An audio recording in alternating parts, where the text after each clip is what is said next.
Welcome everyone to Paint Club. This week I'm going to be painting this lovely dude. Every swarm requires its Tyrant. I'm joined as always by the ever fantastic Mr. Cornish Knight. What are you painting? Hello. I am doing the arms of all those intercessors that I did on stream. Awesome. They all look like this at the moment. Lovely. Has really kind of check out my fancy. Oh yeah. Is I can give a couple of the lads the old Long lads. grenadier Oh. shoulder pad, and it's on the sprue. It's not like random bits I've had from like 4th edition. It's genuinely on the sprue, Okay. which sort of colours me nostalgically. It does. It's nice. I'm a big fan of the Beaky Boys. I love a good beaky Space Marine. Yeah, it's kind of weird because what's fascinating is that I think he says, checking Warhammer.com, I think the Raven Guard upgrade sprue still gets them. Okay. I'm just gonna have a look, which is really funny. Yeah, they do. Oh, there's one. So two.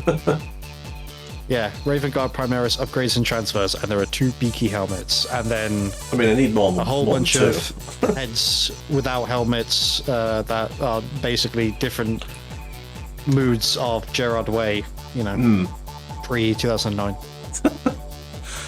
So yeah, Best way I can describe without further ado, let's get painting. Yes. And as always, I'm going to start with the flesh tone, the mighty flesh tone.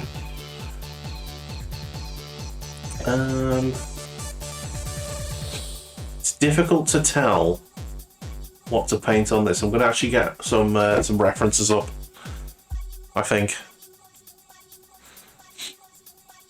Also, Well, not to quote Texas Chainsaw Massacre, but you know what to do. Flesh is flesh and bone is bone. this is true. So I'm going to be painting around here, which is off the camera on my screen. So let me raise that up a little bit. Which does mean that you get the mouse pad instead of the thematic paint stuff, which is a bit annoying, but what can you do? Also, your crotch is now center frame. No, it's not. It's fine. No one needs to know that that's my crotch. I've covered it.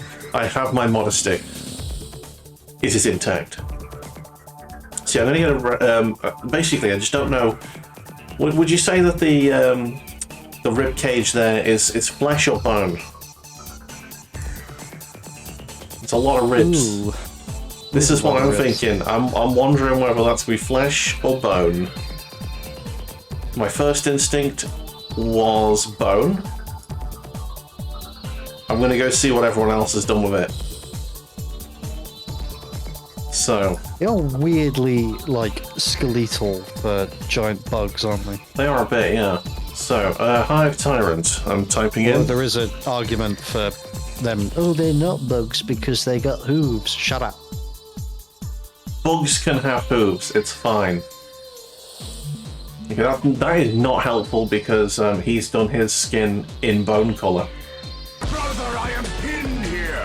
I am pinned here. No. Welcome in, Stricken. How are you doing today, sir?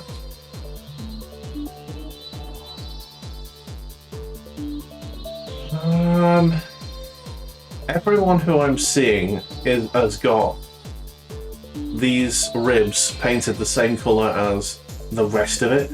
Unfortunately, the majority of these have got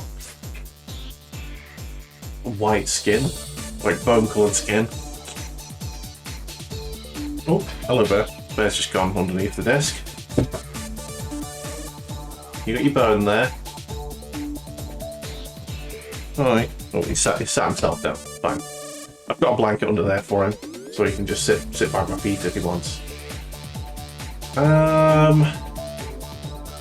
Pretty much every single person, apart from...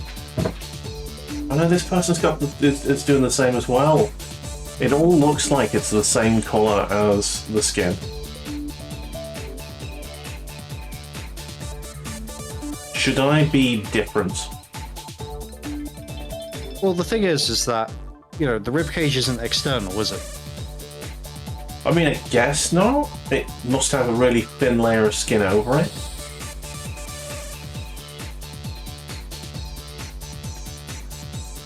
So I think you do it skin cut. Yeah, I guess maybe so. maybe do like a highlight dry brush over the top of it. Yeah. As if, like, to make it look as if it's, like, actually skinny. Yeah. That makes sense. Does make sense. That person there's done it different. And I don't hate it.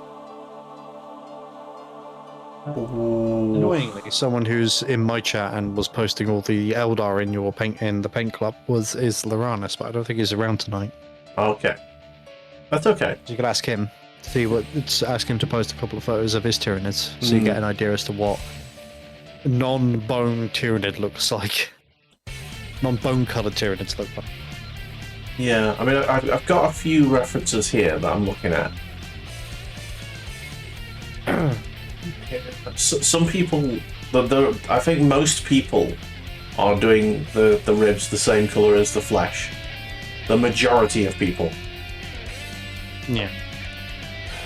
Really what I want is some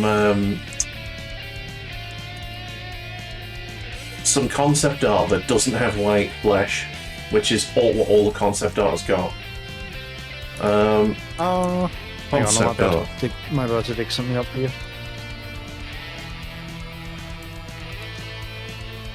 So The thing is that, like, much like the Ultramarines are the poster boys of the Space Marines, yeah, Hive Fleet Leviathan is the poster fleet for the Tyranid. Is the poster boys for the Tyranids. yeah.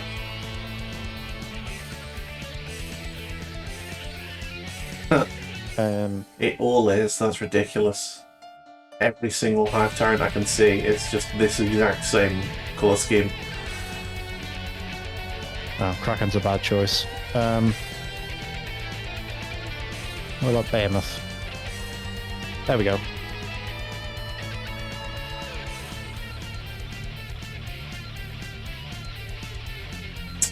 Yeah, I'm just going to do it flash coloured, I guess. To me, it seems daft, but if that's the way people want it, then I guess that's the way they're going to have it.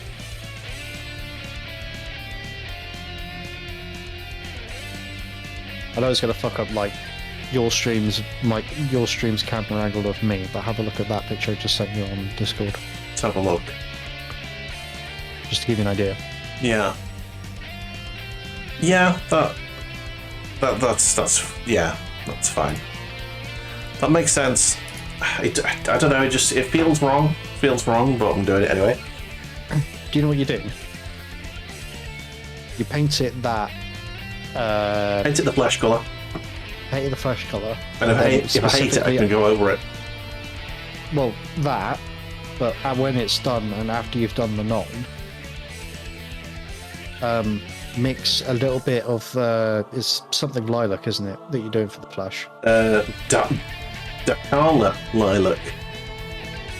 Yeah. Do you have a Acadian flesh tone or anything? I do have Acadian flesh tone, but I use this for the bone, which is Ushanti, which can work quite well as a flesh tone. In fact, I'm thinking, I would say the problem is with mixing that lilac and Ushanti is it might make it it might pull it too much into the white gradient. Okay. Whereas the flesh tone won't. It'll still bring a lighter colour, Yeah. but it won't be as a stark difference. I have to just dry brush that over the top of the ribcage. Okay. But only do it from a downward angle. Don't do it up and down, just down, down, down, down. Right then. Let's begin the painting. Yes. I mean, I say that. I'm going to grab a drink, so otherwise I left it behind, so I'll be right back.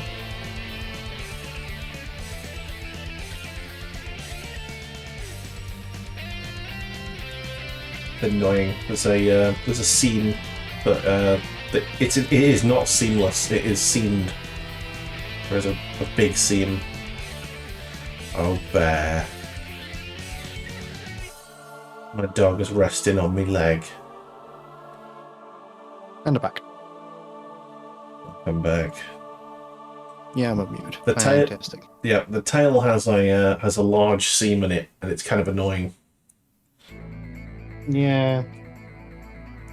I'm having that with some of the Space Marines. Like, some of the mold lines are ridiculous. Yeah.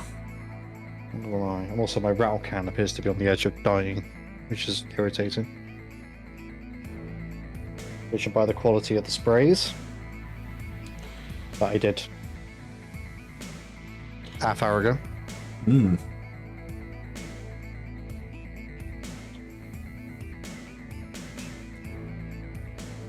Right, so that's where I'm going to be painting. I want the focus to be around here, so... Oh, there you go. So now the model is in focus, and everything else is not. Close up work.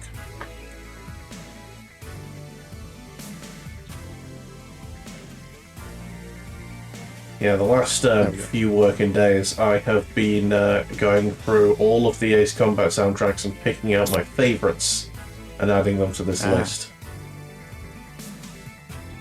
So there's a lot of Ace Combat music in this playlist now. Yeah. After chatting with the bloke who's been watching the Ape Escape playlist, I think that's probably my next game that I'm going to grab the soundtrack for. The Ape Escape trilogy, because there's some of the jungle beats in that were absolutely fantastic. Beautiful stuff. Very nostalgic of the PlayStation 1. Just that type of sort of garage house sort of jungle beats that were just like, which were pretty much everywhere on that console.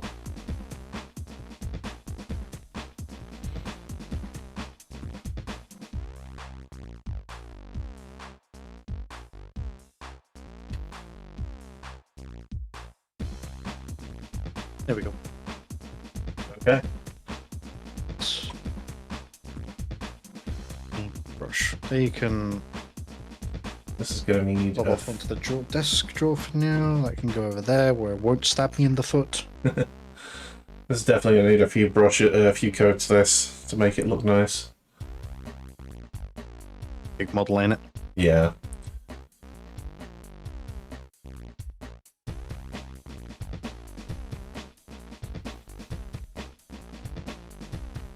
I might take this out of the list.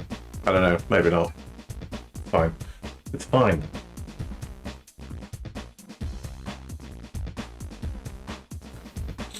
Do you ever get this? So you rate a song highly on your playlists, and then you go back to it months later and you go, what the fuck is this? But then you have to remind yourself that you enjoyed it well enough to rate it highly at some point, so eventually you will hear it again and go, this is boss. I can't say that I have, to be honest. Okay. I do that with my own songs quite a lot. I don't know. But there's like certain bands that like I can't listen to in certain frames of mind. There is a particular band that is extremely good when you're drunk, and if you're not drunk, forget about it. They're called Scissor Fight, and they're fucking brilliant. Oh, dirty kitchen roll. Get some kitchen Thought I was roll. prepared, but I was not. You were not, sir. You were not. Let's see if a different hue of light makes this a little bit better. That's cold. That is warm. Just drop it down a little bit. Warm light.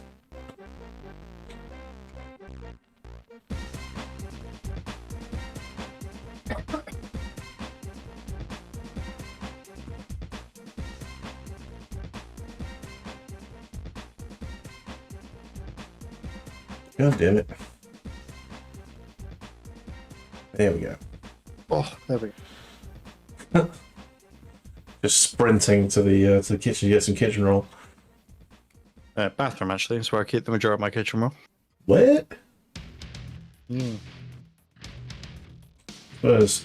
It's Yeah, I suppose you don't have much of a use for toilet roll. Well, I mean, I still buy toilet roll. Oh, okay. I mean, But it's more like it has many other applications aside from, you know, being useful in the kitchen. yeah.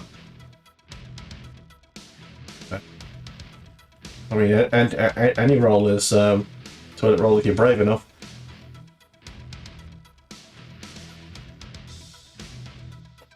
Literally.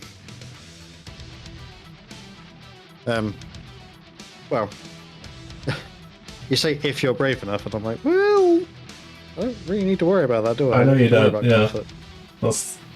I have got rolls of sandpaper in my toolbox. I'm like, no.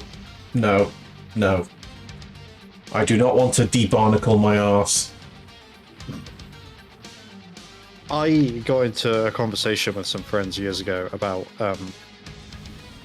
they would one of my friends at the time had this weird thing where if you were to describe something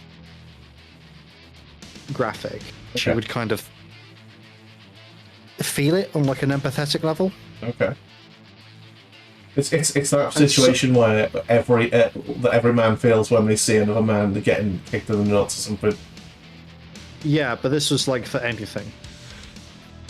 Oh dear. In this specific instance, and Yeah. it was really funny because her now husband and us were talking about the Human Centipede film. Right, I need my big light on. Give me a sec.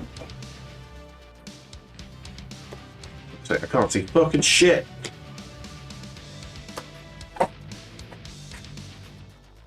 And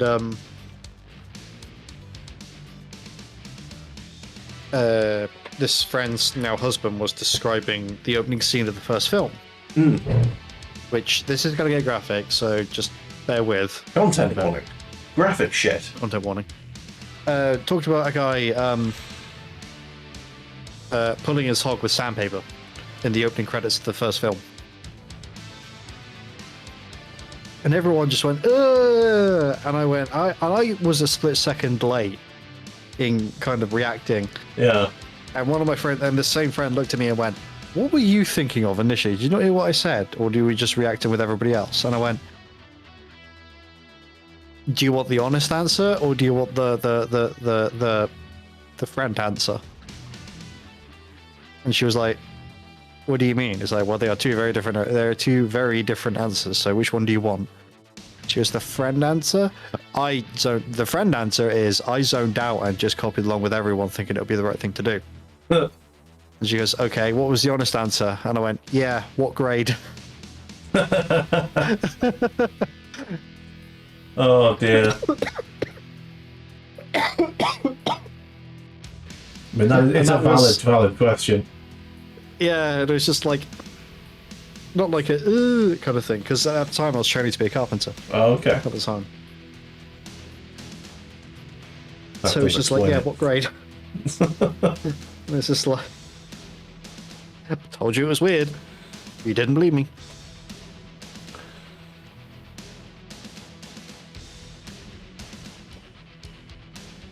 I gave you the choice. Your curiosity got the better of you.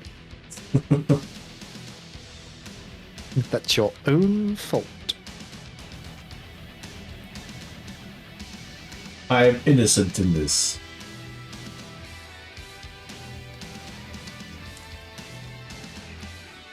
Right, there you go.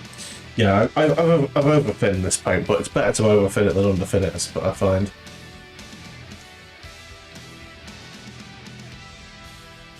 Which means you have to do it twice. Yeah. But I got asked to clarify, what do you mean by grade? And I was like, well, so, you know, what do you know about sandpaper? And she was like, it's sometimes it's rough, sometimes it's fine. And it's like, yeah, it's called the gradient. The lower the number, the coarser the grade, basically. Yeah. So the more rough it is. And it was just like, I mean, far be it from me to understand what goes through an individual's mind to want to do that to themselves as a means of pleasure.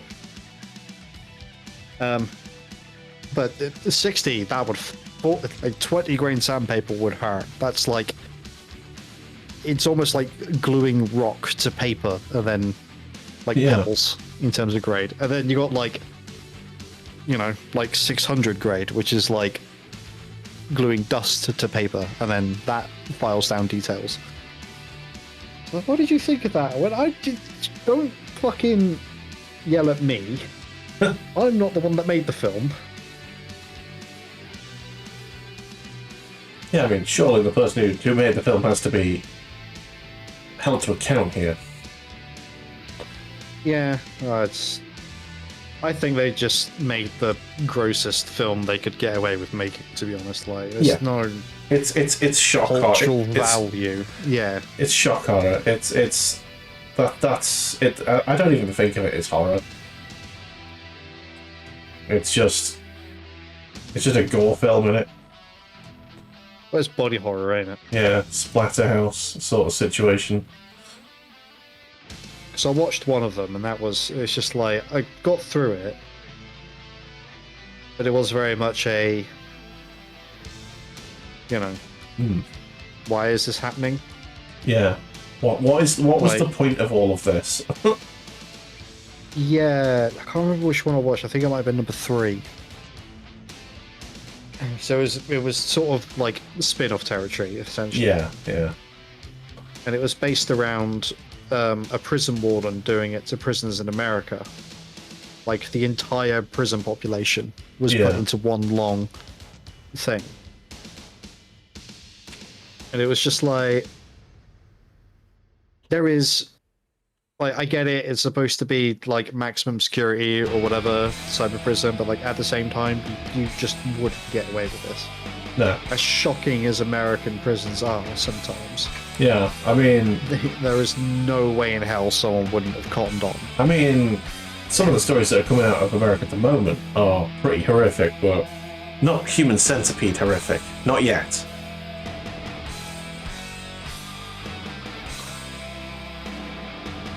Imagine 5 years down the line. We have a new weird, eccentric billionaire who may or may not be a spy for another country who has dirt on all these high-profile people.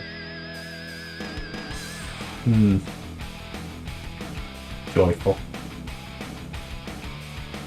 But anyway, let's not get into the politics this week, because I could not fucking bear it, because it's fucking... stuff's happening, and I don't want to fucking think about it. Yeah.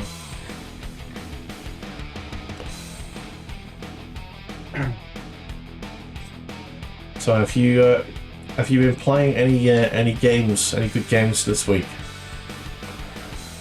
Well, you know, I've been sort of slowly meat grinding my way through Baldur's Gate 3 playthrough with a friend.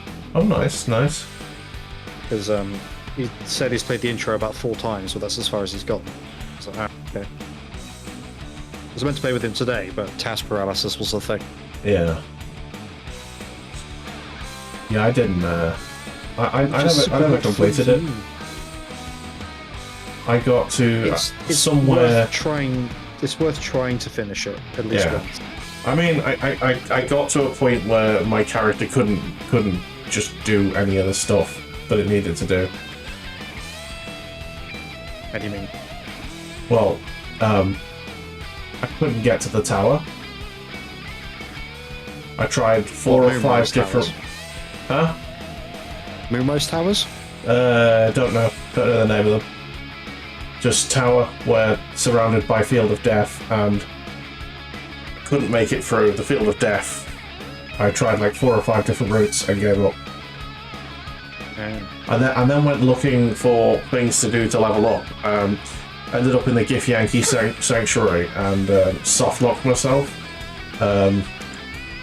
Well, hard locked myself, but like the last save that wasn't like stuck past the point of no return in a fight that was unwinnable was like 5 hours ago, and I was like, nope, fuck that, rage quit.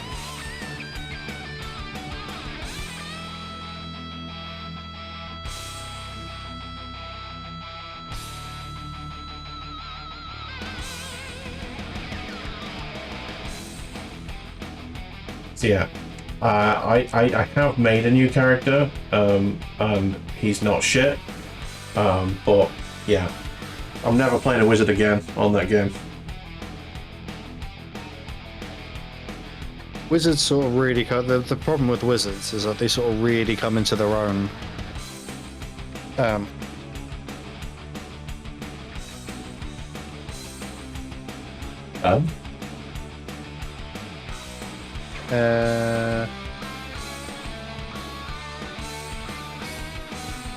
just organising Mother's Day stuff with Mum. I better go see my mum on Saturday. But it's my dad's birthday as well, so I'm killing two birds with one stone. Fair enough. Alright.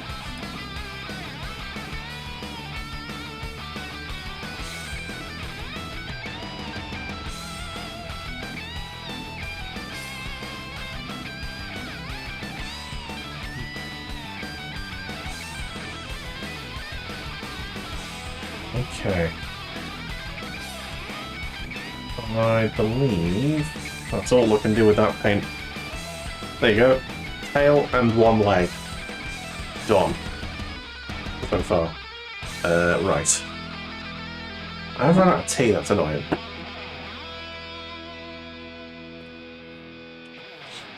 Drank that tea very quickly.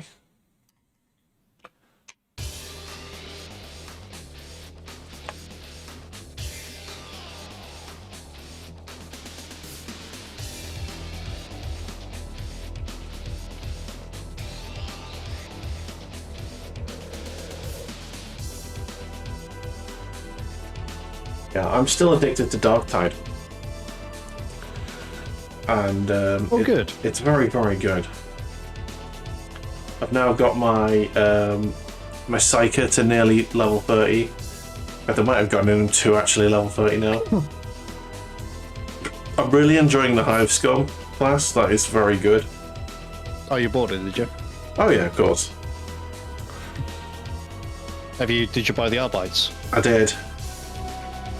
Have you played it? I have, it's okay. A dog. It has got a dog, yeah, and the dog is quite fun. But like, I don't know, the Hive Scum is just better. Hive Scum has rocket launcher. So just clarify something for me. Is the rocket launcher ability for the Hive Ganger or the Hive Scum, is it an actual item or is it an ability? It replaces your grenade. Oh. Mm-hmm. I'm assuming you get far less of it. You get 3 by default. What, for the rocket launcher? Yes. Oh shit, okay. That's pretty dope. Yeah, it takes a little while to get it out. But you know, you rip out your rocket launcher, and then you have to press action to fire. Yeah, it's quite good. I basically, whenever I see something huge coming out of us, I just go, right, I'll get the rocket launcher out then. Yeah, it's fun. They've just added a new type of Ogren and a new type of doggo enemy. So the pack leader, he's called, and he like has the pack master or something. Yeah, and he has armored dogs, which are going to be an absolute pain in the ass. So apparently he spawns with 3 armored dogs, and if they're as hard as I think they're going to be to take down, that's going to be 3 members of the party probably immediately on the floor from dog. I can't imagine it'll have that much more hit. They won't have that much of a difference in hit points compared to the standard one. No, I know, but like I have lost games before where, you know, when you've got the dog rush modifier on. Oh yeah. Yeah, and what, you know, a massive horde of like 10 dogs will appear, and we'll only kill like a few of them, and then we just get overrun by dogs. And all of us go down, and it's like, yeah, that's instant game over. And I'm like, oh, come on. Only really happens when I'm playing like a really short range character. And I'm like reloading. I'm like, no, no, not again.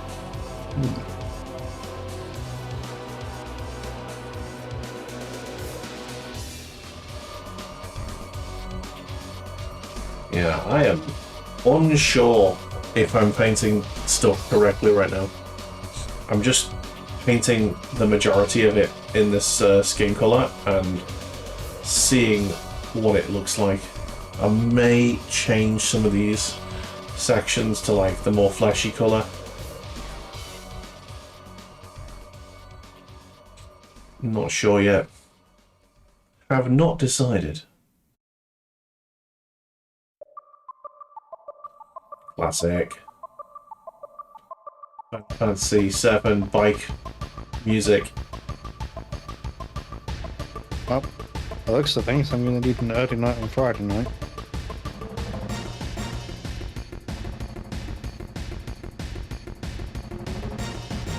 Sorry. What do you say? Plans. Oh yeah. So I'm probably going to need early night Friday night. Aye.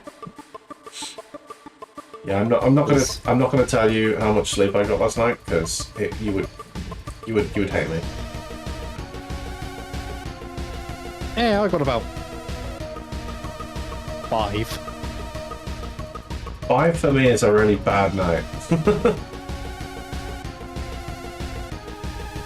Was it something silly like 12? I wasn't something silly. No, it was pretty much my ideal amount of sleep. 9 hours uninterrupted. Magnificent. I woke up and was like, oh my god,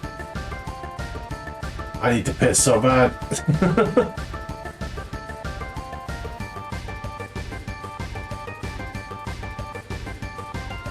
I haven't done that for ages, and it was good.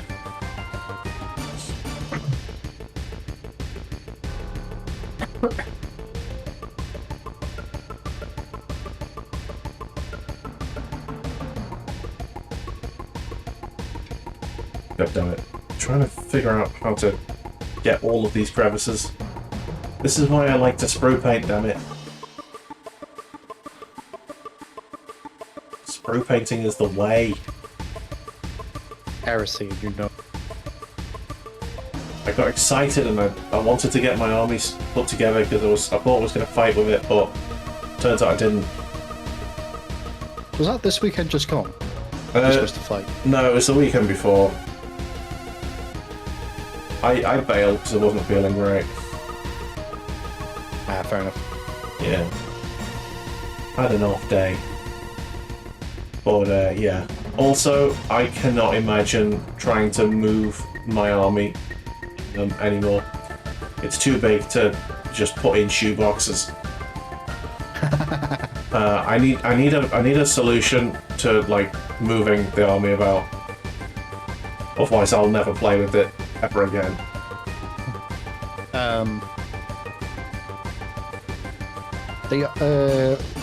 So there's really useful boxes. My friend has got one, and it's the only thing that puts me off is I don't want to have to magnetize my pieces.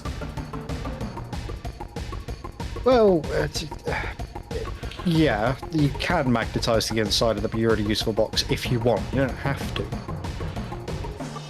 Oh no, I wasn't talking about that. A really useful box. I don't know if that's a brand name or something, but oh, really useful boxes are just like clear, cheap plastic boxes with okay. clasps. Right. No, my friend's got one that's a. It looks almost like a computer tower. It's got like metal shelves, and yeah, he magnetizes pieces to the shelves. Or you try and find. I don't know if IKEA make them anymore, but if they do, they make something similar, which is something called a cavissel.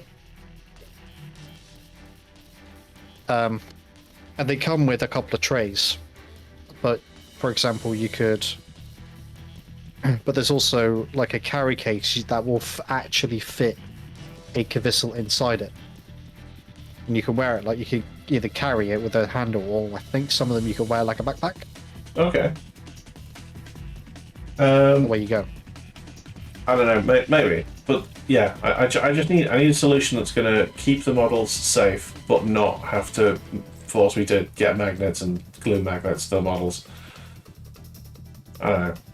There are a couple of like specialty like Warhammer cases out there. Yeah. But they are very pretty. They're very robust. They are very good at what they do. Mm-hmm. They do a fantastic job of keeping your minis safe, but they are very pricey. See, it's very pricey because as long as it's not like 200 quid or something. Well, I don't know. I need to come up with a solution. I need to find something that works.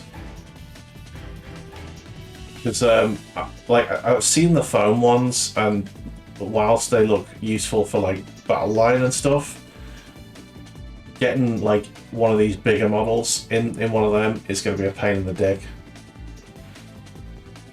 yeah. And anything with like spikes, which is like 90% of what makes up Tyranids, just spikes. Or chaos. Yeah, or chaos. Or the Dark Eldar. But yeah, anything that's got spikes is just gonna either get stuck directly into them or like rip the foam up. I'm thinking like something like what my friend's got, but instead of it being magnetized, maybe just like, I don't know, sticky. Like a... Whereas the stickiness will wear off after a while. Maybe there is no solution. Send you a link in the Discord, which you can look at after stream. Okay, thank you very much. It's not the... That's an example. Mm-hmm. That's sort of like almost like reinforced MDF, almost. Yeah.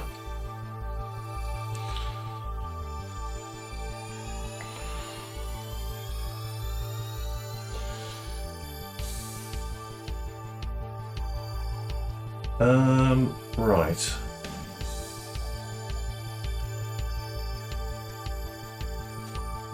Kind of okay with this.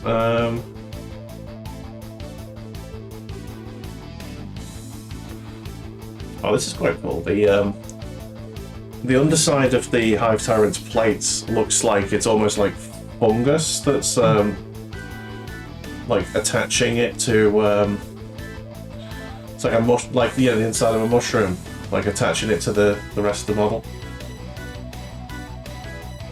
Yeah, that's nice. I don't know if it's supposed to be fungus, but it just looks to me like it could be ligaments or whatever. He wants to be boring.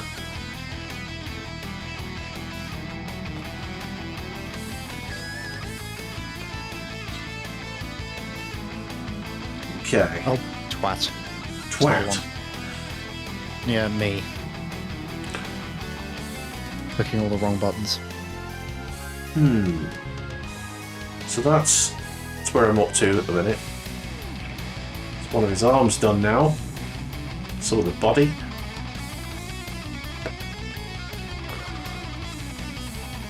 It's also an article from Spiky Bits dating back to November,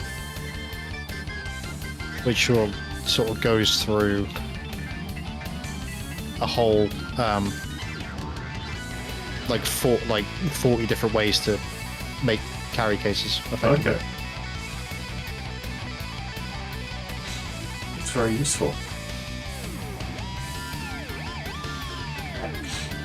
Yeah. I'll figure it out. I will, eventually. But right now, I've got to get it painted before I can think about fighting on it. I'll take a grey army, that's grim. Ew. Even though my friends all play with pretty much grey stuff.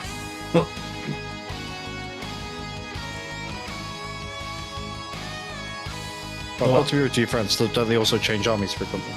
Or am I thinking of somebody else? Huh? Aren't these the same group of friends that change armies frequently, or am I thinking of somebody else?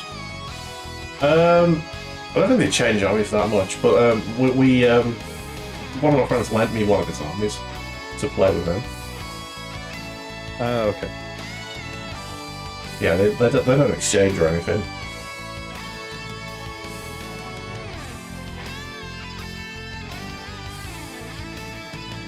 Yeah, I have now played with as many armies as I own.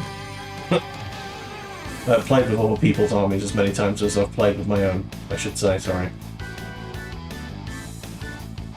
Nice. Sometimes it's the way to do it. You know, it's kind of like a try before you buy, isn't it? Yeah. And the orcs are quite fun. Yeah, very swingy though. Hmm. I got very lucky on my game. They either do really well or really badly. There's sort of no in between. Yeah.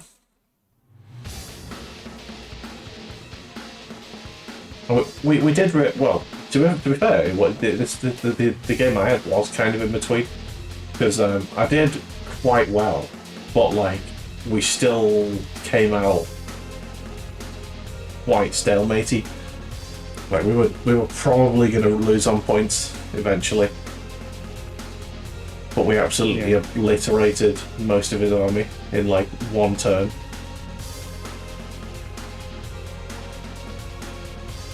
But there just wasn't enough of us left to finish the job.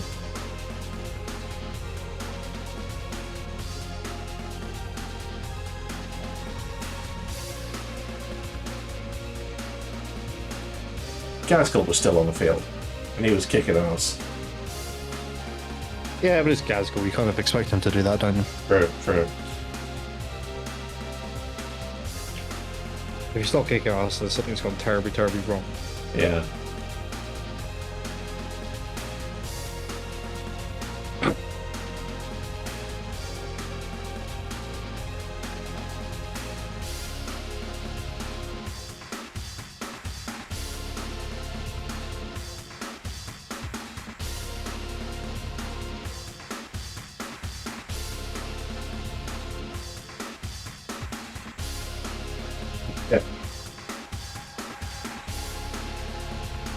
I do like how the Hive Tyrant's like hand is like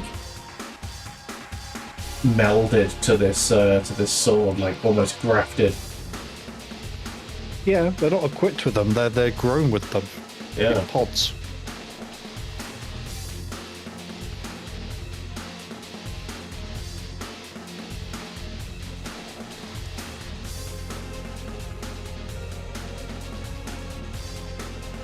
They are that weapon is part of that specific Tyranid's genetic code.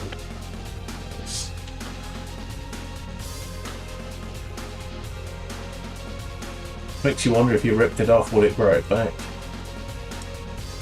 Do they have regeneration properties? Ostensibly, no, because I don't think there's. The thing is, they have to consume something that has the genetic code for that. Alright. And the only real enemy that has any form of regeneration such as that is what's it called? Necrons. And in case you haven't noticed, they're not exactly organic. Well, yeah.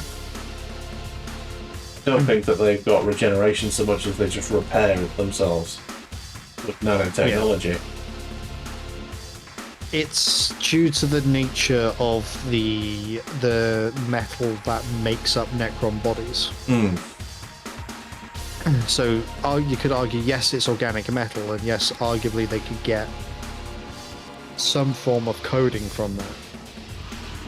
But also, Tyranids will try to avoid fighting Necrons anyway. Stop twatting the microphone. God damn it. To be fair, I can't hear it, so it's fine. No, but it irritates me. I'm not sure if they can hear it on my end.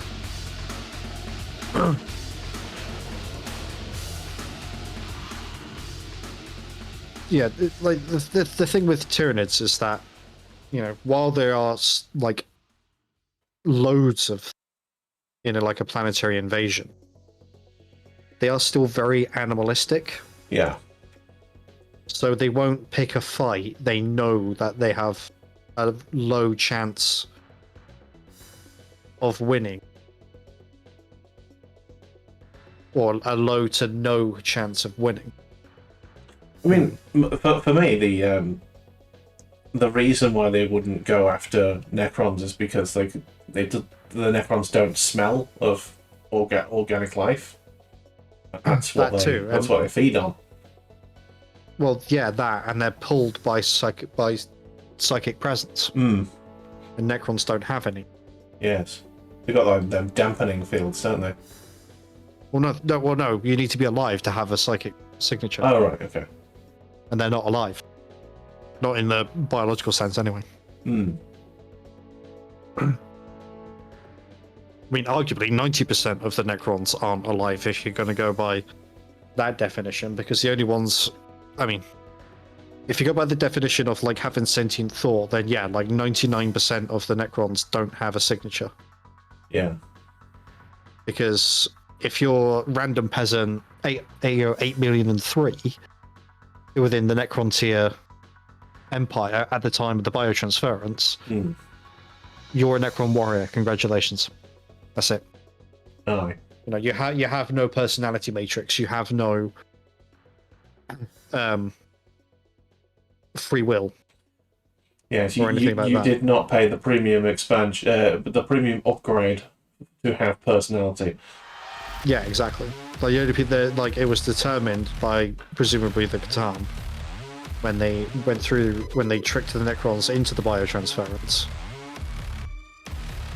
that, we don't need billions or trillions of free thinkers. We only need, like, maybe a couple million to manage them all.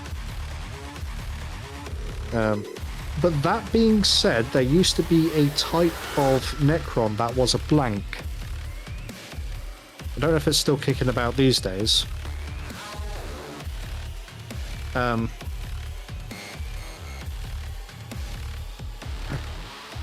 Because the Necrons fought a race of beings called the Old Ones. Yeah. And the Old Ones are what seeded life throughout the universe, including humanity. So the Eldar were born because of the Old Ones. The Orcs, well, the predecessor for the Orcs, the Krorks, were seeded into existence by the Old Ones. Oh, excuse me.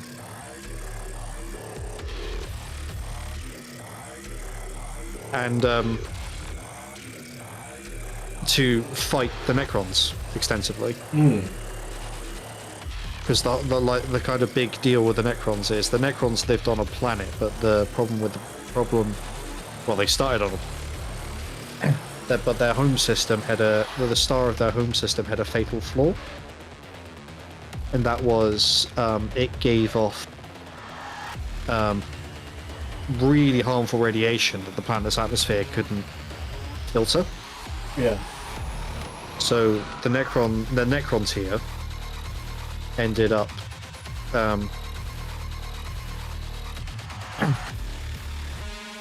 pleading to the Old Ones for help, like, hey, can you help us fix our sun?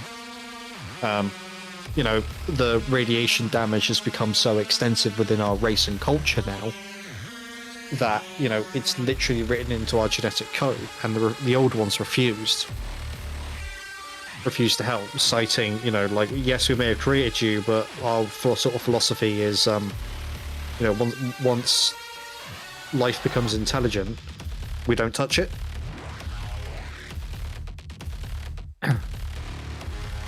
In that sense. Okay. Like, we just let it, carry on through its natural path, through fate and whatnot. Yeah. And the Necrotier took offense to this. As you would. Yeah, as you would. And Oh, excuse me. There's a lot of paint on this brush.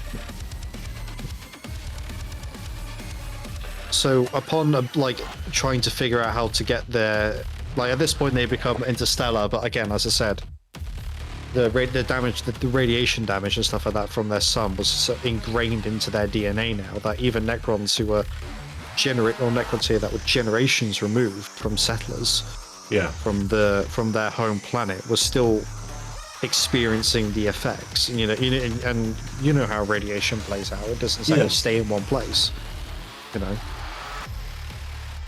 And they observed that there was something feasting on their home star, which turned out to be the Catan, or the Catan, however you want to pronounce it. Yeah. So the Necrons figured out a way to communicate them, and they offered the Necrons a way to, I think, ironically, it was the Catan known as the Deceiver, offered a way for the Necrons to rid themselves of the issues they had with their biological selves. I mean, at this point, it's their own fucking fault. They trusted a guy named the Deceiver, of all things. Yeah, I know. Absolute. That's their own fault. I've lost all sympathy. But at the same time, like, that's how the Necrontyr translated the Catan language as well. So there's that sort of mistranslation error could also be a thing.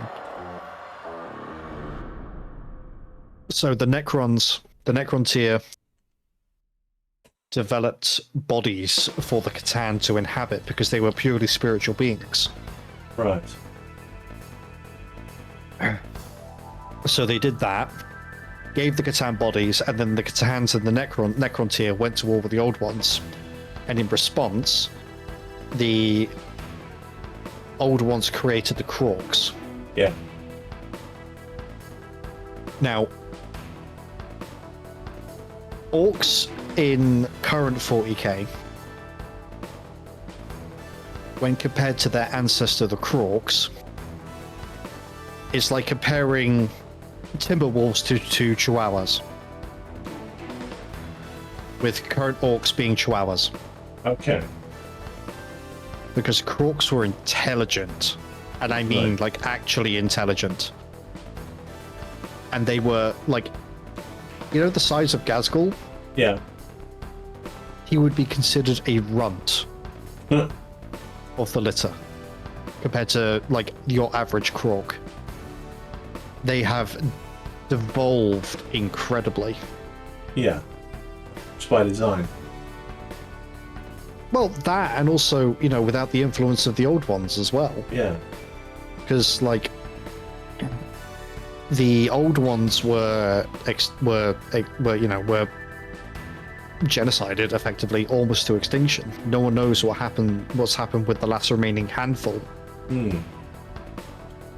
Probably off recovering. If they survived at all.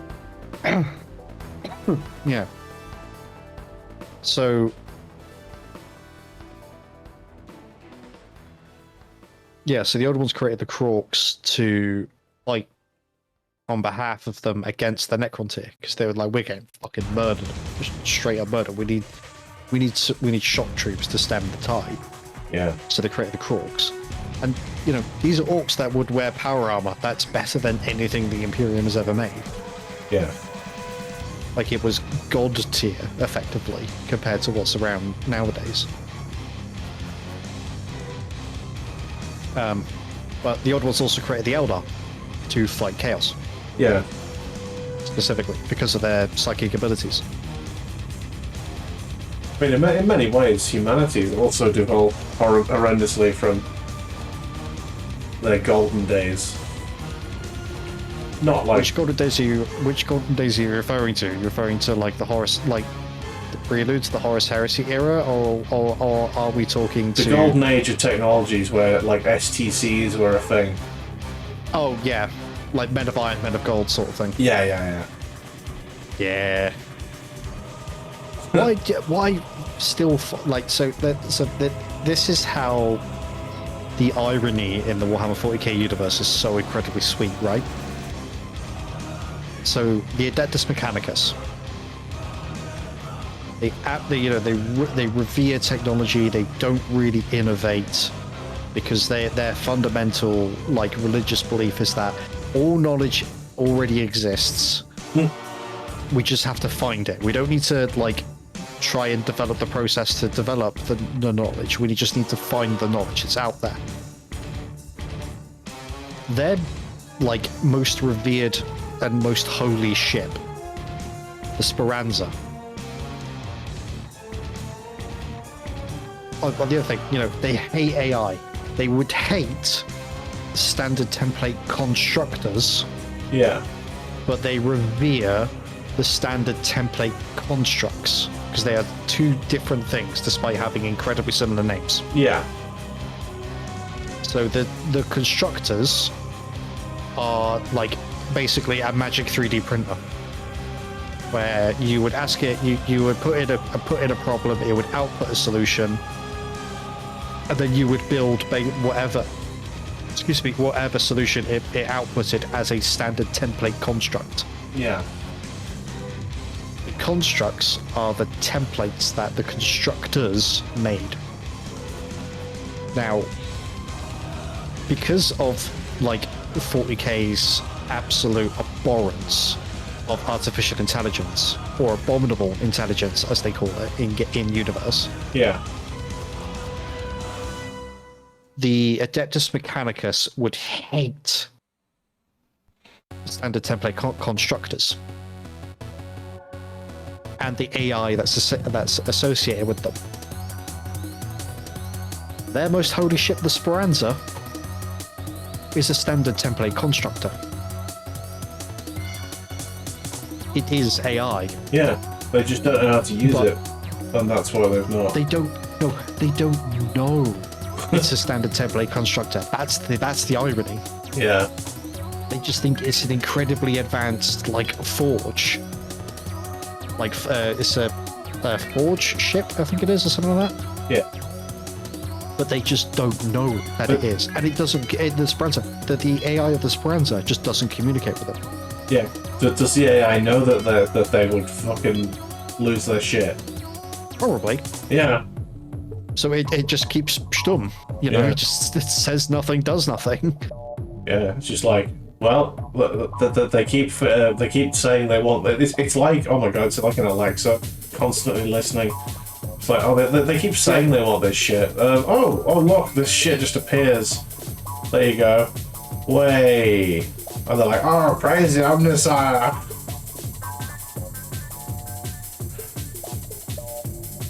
Fucking idiots.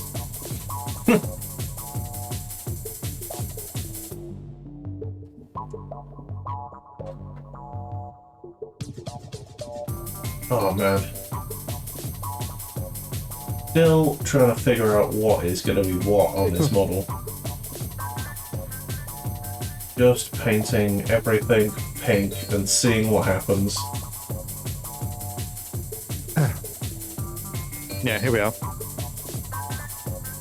The Speranza is an Arch Mechanicus vessel that led Magos Lexel Kotov's Explorator fleet into the Halo Scar.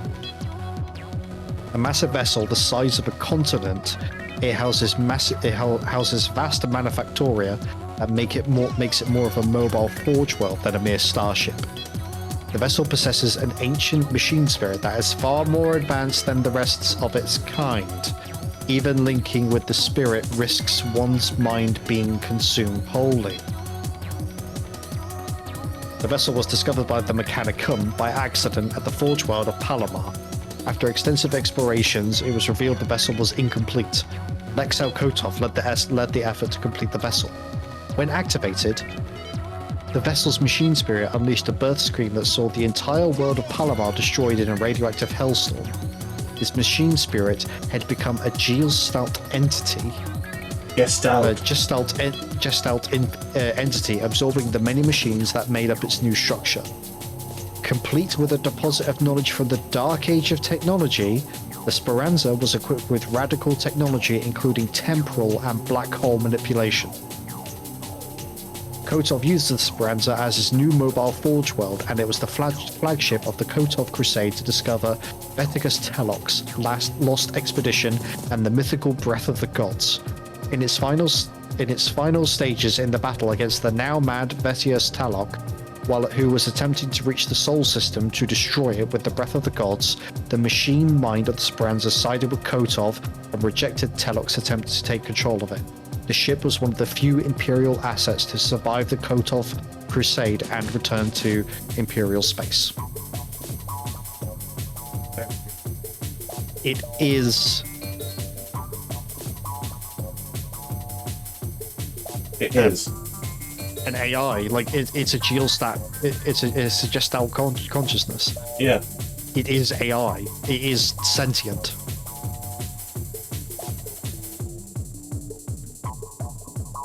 Unlike what people call AI these days.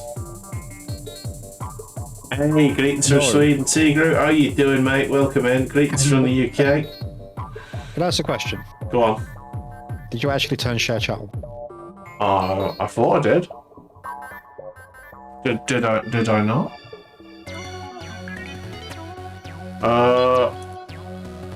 No, I did. Because you were talking to Tigru, and I'm like, I'm not seeing that on my thing. I am not seeing that. Indeed. On There we go. Well, it's pretty cool. You love the Tyranids. Yeah. Hey Tigru, how you doing? I'm enjoying the Tyranids. Daisy's, it's Doomer's talking on YouTube. How you doing? Can you do a Chaos Space Marine? That would be absolutely cool too. I don't have any Chaos Space Marines, but I do have some normal Space Marines. But I don't like them. I don't like the Space Marines anymore. Did you explain this? Why? Probably. Why you don't like the Space Marines anymore? Yeah, it's because I don't like any army where the company selling models for 20 years turns around and said, "Oh, you know, all of those models that you bought, you can't use them anymore." Well, it doesn't say with the Guard. No, they didn't. Yeah, they did.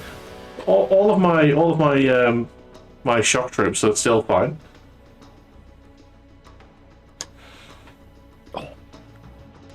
Either way, they've done it for every model for the Space Marines, and they're going to replace all of every single one. So that's why. Indeed. Hi, Tiger. How are you doing?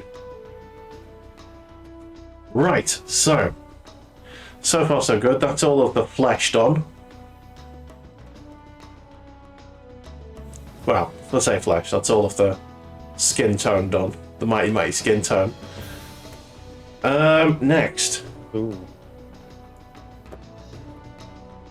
Actually, I might do the skin tone on the gun as well, because it makes sense. It does. Or do I do it in bone? Actually, yeah, I'm going to do it in bone. It shall be the bone zone. How you feel? That's why you like the Chaos Army, because of just how detailed you can make them. The stomach bursting open, yeah. You know, the only Chaos Army I enjoy is probably the corn stuff, the blood stuff. The blood for the blood god. The World Eaters. Yeah. I really quite like Berserkers.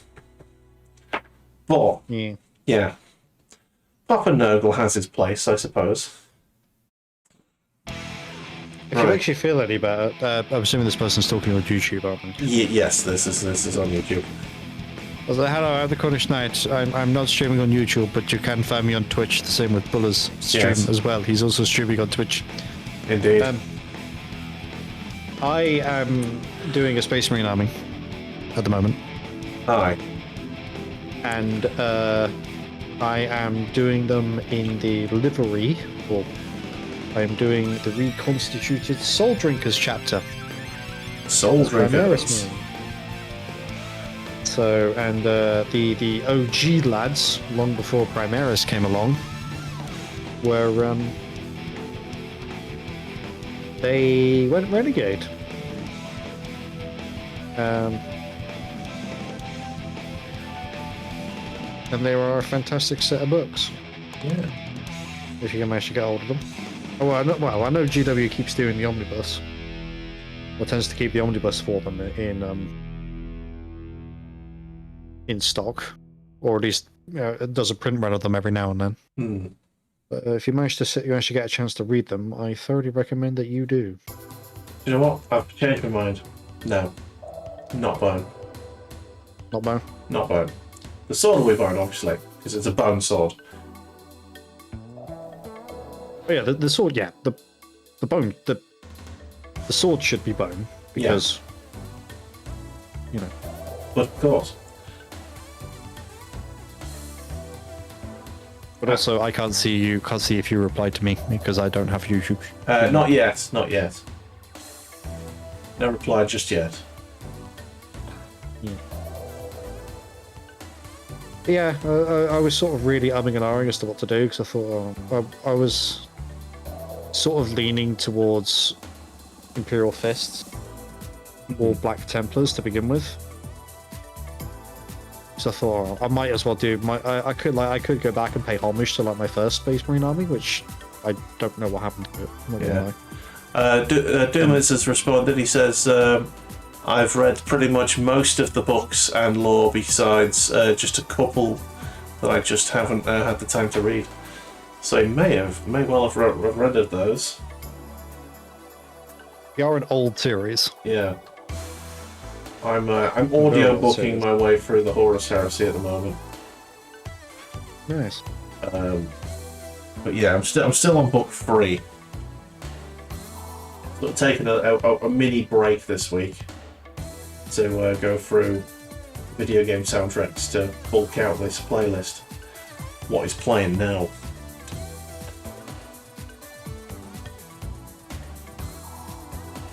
The chapter you're doing is pretty good right now, but the Black Templars are really good too, he says. Yeah, so they were my first Space Marine army. And I thought about doing a homage to them, sort of going back to my roots as to the army that got me into 40k. Or at least my first 40k army. Yeah.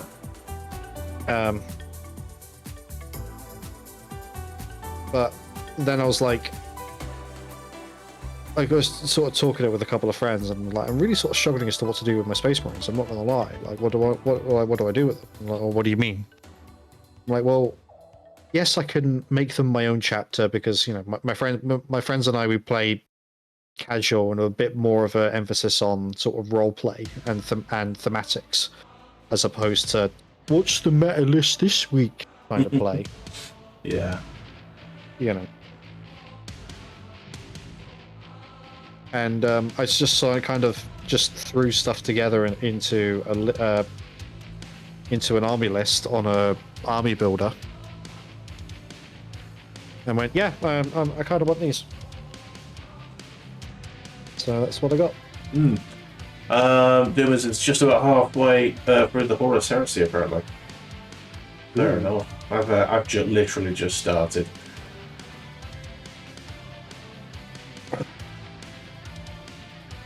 Fun fact, I think I took my hiatus from 40k when the Horus Heresy was less than double digits in size. Yeah, I mean, the Horus Heresy stopped at 9 books initially, didn't it? The original run, I think, was 9 books to tell basically the story from start to finish. But obviously, there's side books that have come out afterwards telling all sorts of different sides of it. And there's like how, apart from Sanguinius, every Primarch has at least a couple of books into how it basically leading up to how they became that Primarch. Yeah. Apart from Sanguinius. Okay. Sanguinius is the only one that GW didn't do that with. Yet. Well, they can't, because all the books have been released in chronological order, to some degree. like now, the Horus Heresy books is nearing its end because it's all about the push. Like, Horus has dueled the Emperor. Horus has died. The Emperor's been fatally wounded. He's been put on he's been interred onto the Golden Throne. And now it's the crusade to push them back, push the traitors back to the Eye of Terror. Deborah says, I'm in the middle of doing my Dreadnought, but I just can't decide on which chapter colours will be best. And if you try to add more, what it looks like, old battle scars and indents, that sort of thing. I mean, basically, I can't have more than one chapter models. I couldn't You do have it. two. Well, I mean, I can't really count the original army I had as a kid because the models are so old and shit. But and also so horribly painted, by the way. I was originally going to strip them so I could repaint them in the new colours, but I don't see the point anymore because the models are useless. They're all legacy now. I fully expect them to take standard like tactical squads off the list completely in the next edition. I'm expecting that too, to be honest. Yeah, I would not be surprised. they absolutely are going to do that, which basically means that anyone who collected Space Marines before, is it 9th edition when they released the Primaris? 8th. 8th, yeah. Anyone who had them from before then don't have an army anymore. Screw you, basically, is what they're saying to you.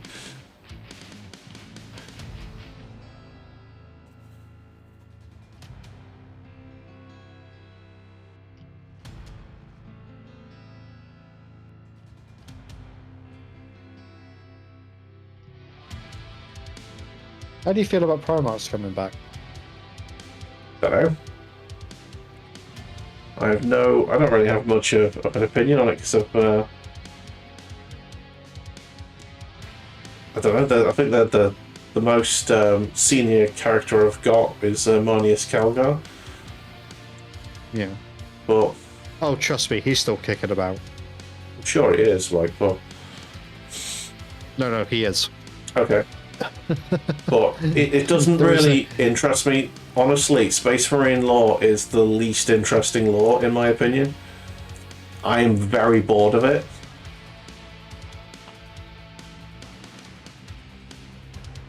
I'm much more interested in Imperial Guard lore.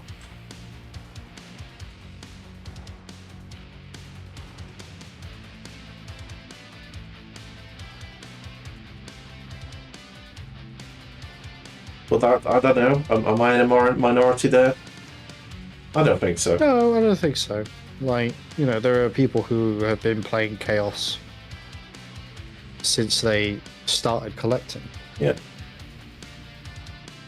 Very much, it was suggested that I do something else for a little bit for 40k because I was walking away from games playing the Imperial Guard, like more and more frustrated with each game.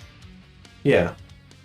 So it was suggested that I do something else for a bit. I had one game with I've had 2 games with Mattel. Got absolutely decimated on both, and vowed never to play again. There you go.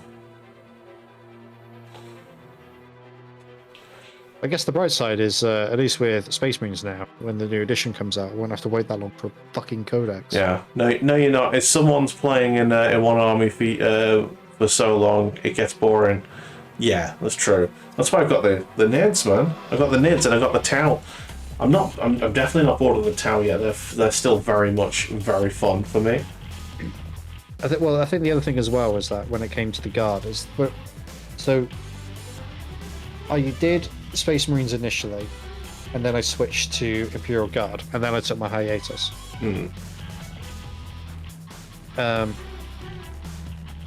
And And the thing with the Guard is that, yes, they are just, you know, average Joes with lasguns compared to every other faction.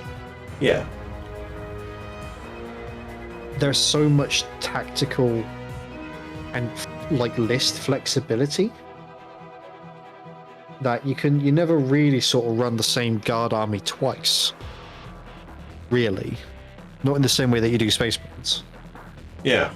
Or Chaos Space Marines, or Tyranids, or Necrons. Because it's like, you know, oh, I want to play a cavalry army. Cool.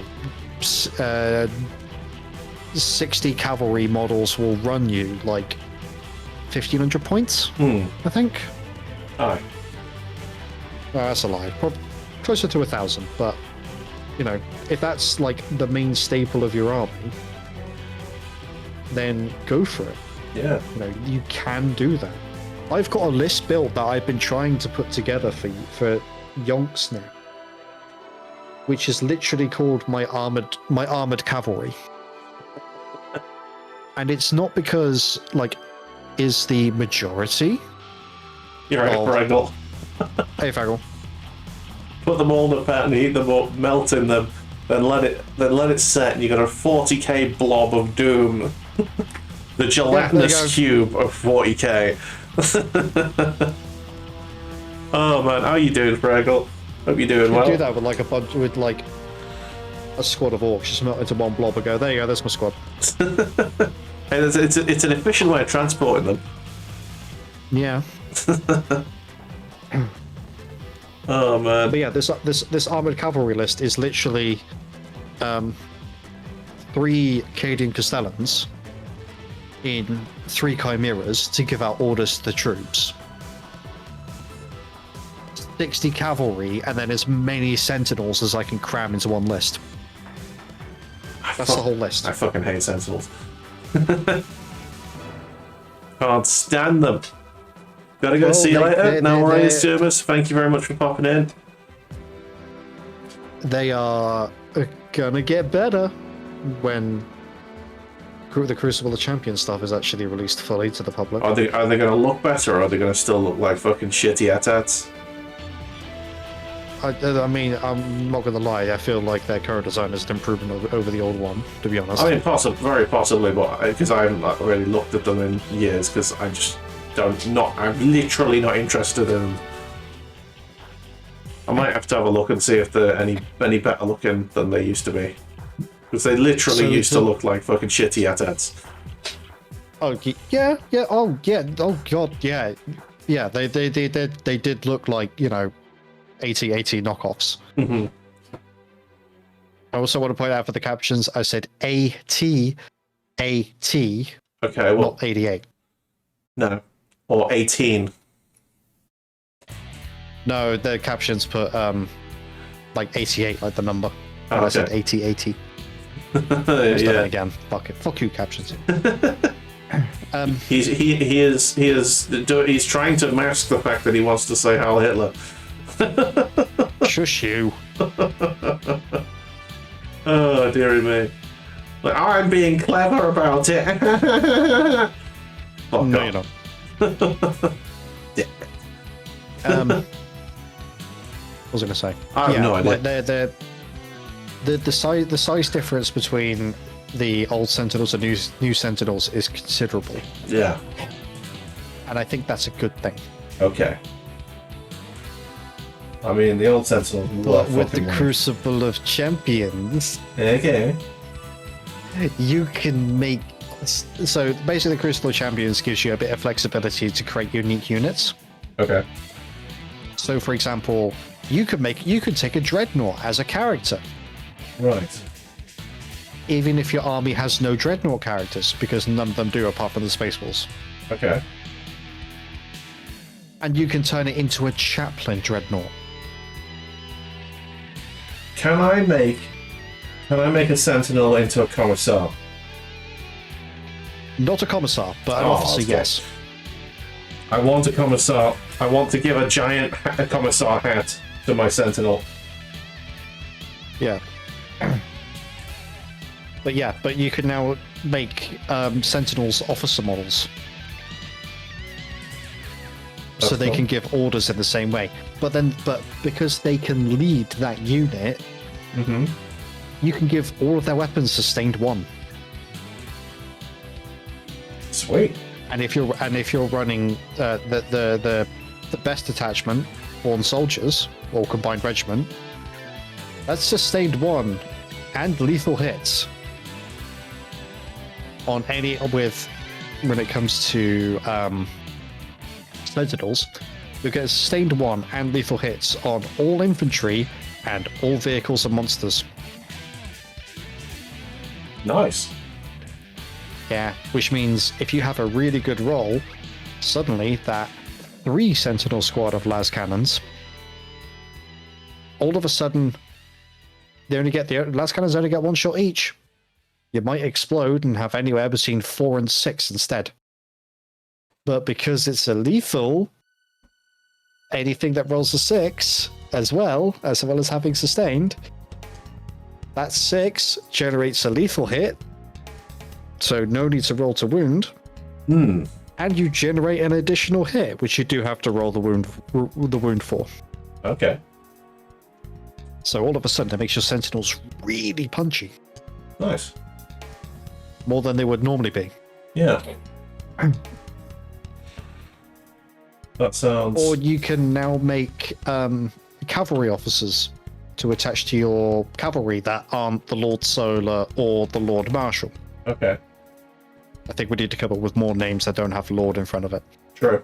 We also need to come up with more characters in general. Yeah. Don't just say, oh, well, if you don't like any of the characters you got, just, make your own, whatever. Don't let them cop out like that. Don't let them cop themselves out like that. Hold them to account. Tell them you are shit at making characters now. You have good characters, just make them. Put the models in there. The thing that sort of like makes me really scratch my head is for years and years there were chapter master models. You can only take 1 of them at any one time, obviously. But you had chapter master models, and I'm not sure if they did in 9th, but they certainly don't have them in 10th. Which always really makes me scratch my head.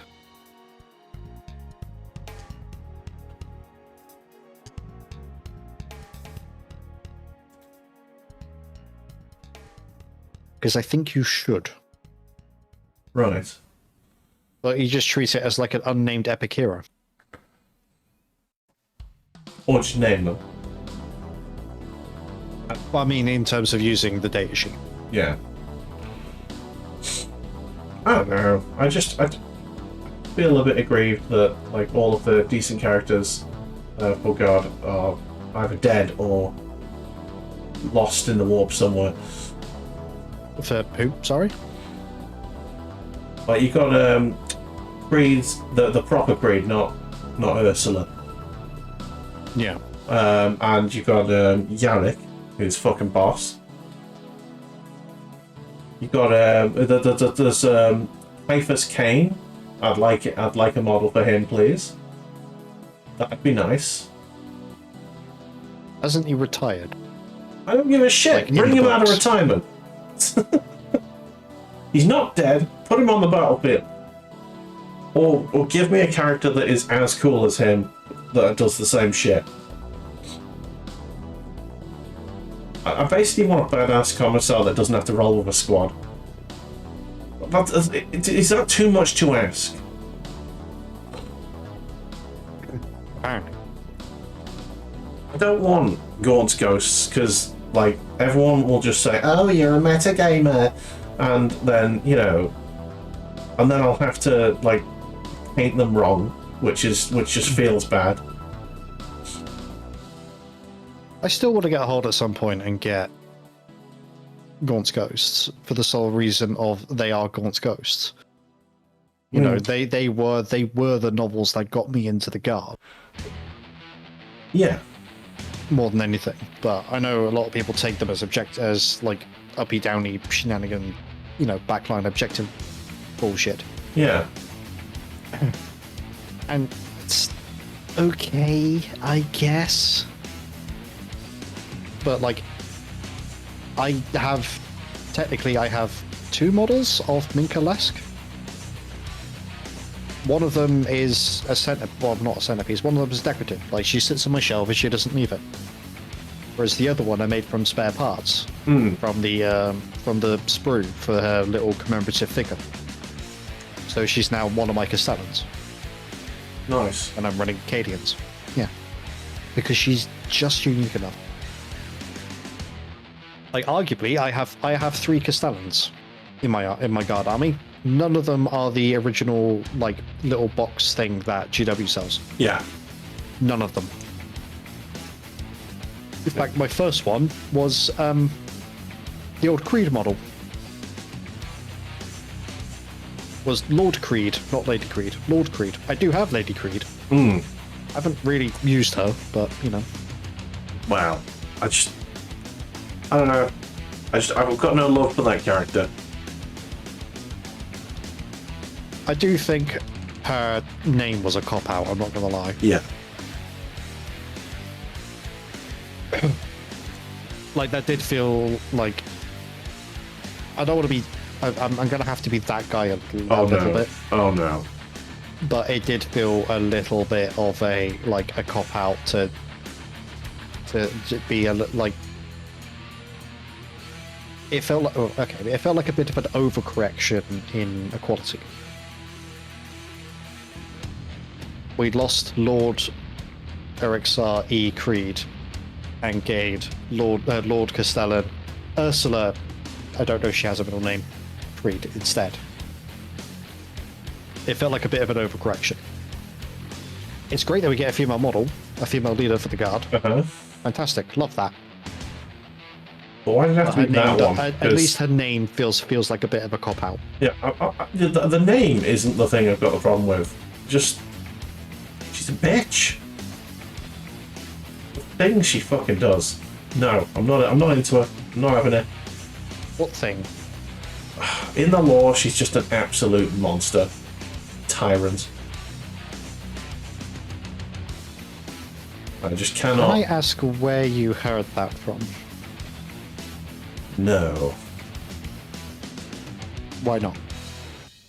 Because... You don't remember, do you? I don't remember the book. Sorry. So... yeah, sour taste in my mouth because of some lore that I read. I think it's also worth pointing out that even within the community, even within the 40k community, there's a lot of misinformation. Okay. Like, that people put out there because they wanna try and shape in the same way that there's, you know, in the same with any sort of niche community like this, where they turn around and try and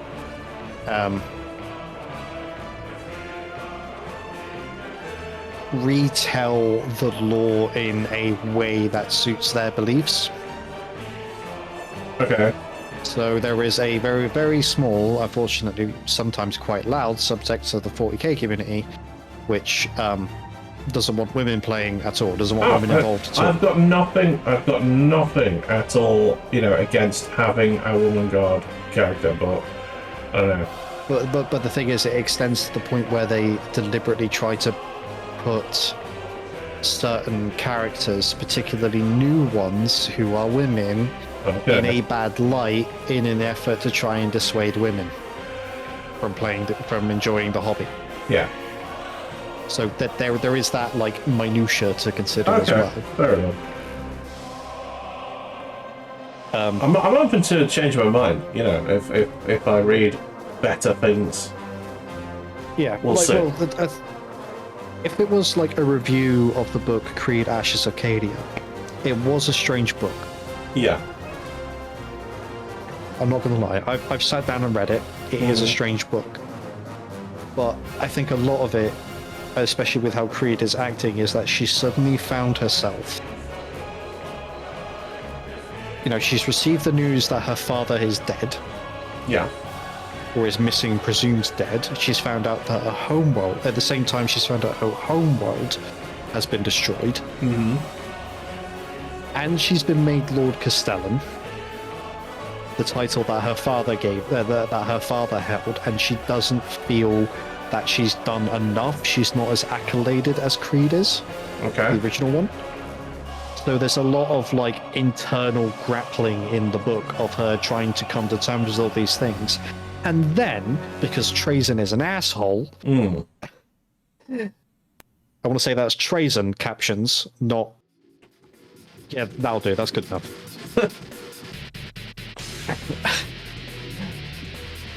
Trazyn decided to mindfuck with her at the very beginning and leave her dad's great coat,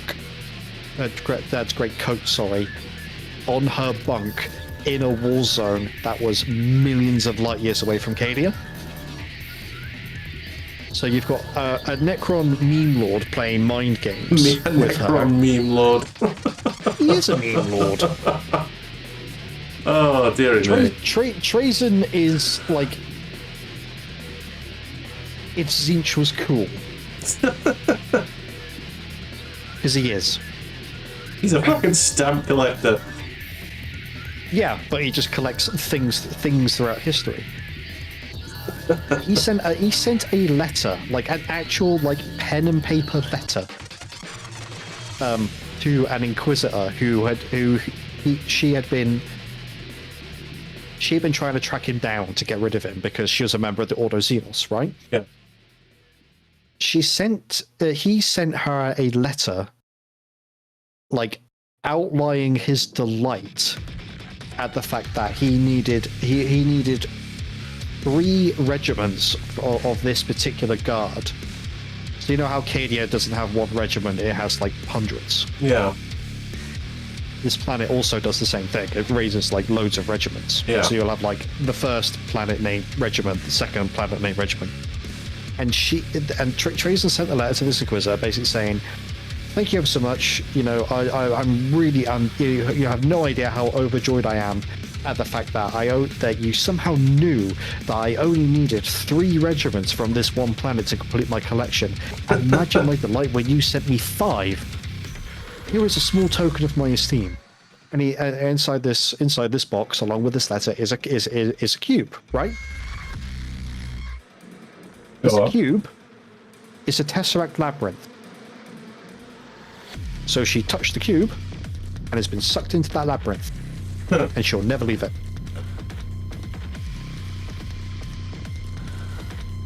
That is the kind of shit you'd expect Zinch to come up with, except he can't. Because he's not Trazyn. Trazyn. So yeah, like, as I said, to go back to the original topic, the Creed the Creed that you read in Creed Ashes of Cadia is in a very mentally and emotionally upheaved place. Right.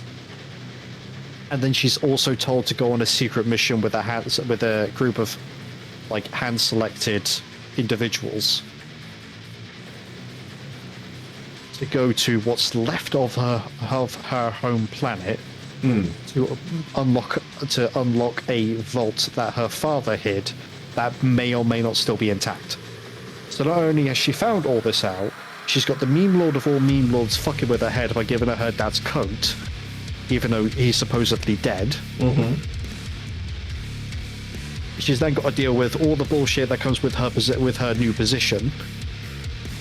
New position in the command structure of what's left of the Cadian shock troops, and in the Imperium at large. She's then got to go to the planet which she hasn't seen in years, within a few weeks of it being destroyed, to go find something that her father left, which may or may not be a weapon, piece of information, fucking may even be him himself. Nobody knows. All at the same time, while all that's going on. Aye. So her not being, I guess, emotionally mature, I guess, is kind of understandable. I think that's a lot for a person to go through, even in the 40k universe. Yeah. All right. And I think people take that book and they either intentionally or unintentionally. If it's unintentional, it's different. If it's intentionally, then you're an asshole.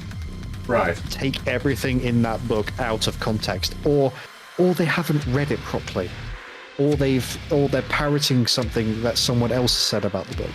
Yeah, I think for me, not reading it properly is probably where I would be, because I definitely skimmed it. Yeah. I was in a rush. But, yeah. I basically want Caiaphas. That's what I want. What, sorry? I want Caiaphas. Give me Caiaphas Kane. I tried to read. I don't know what it is. I tried to read one of the books, and I really struggled to get into it. I think it was. I think it might have been the first one. I can't remember, but it was literally describing how there were two Valhallan regiments, and they got kind of absorbed into one. Yeah. Because they took such horrific losses, and you're still trying to deal with that and also other shenanigans at the same time. Because it's Caiaphas Kane, it's shenanigans all the way. Oh. Yeah. But it was like it tried to deal with all that, and I'm like, I can't. That nothing's hooked me yet. Yeah. And something should be hooking me when I'm about 150 pages in. You know. Yeah.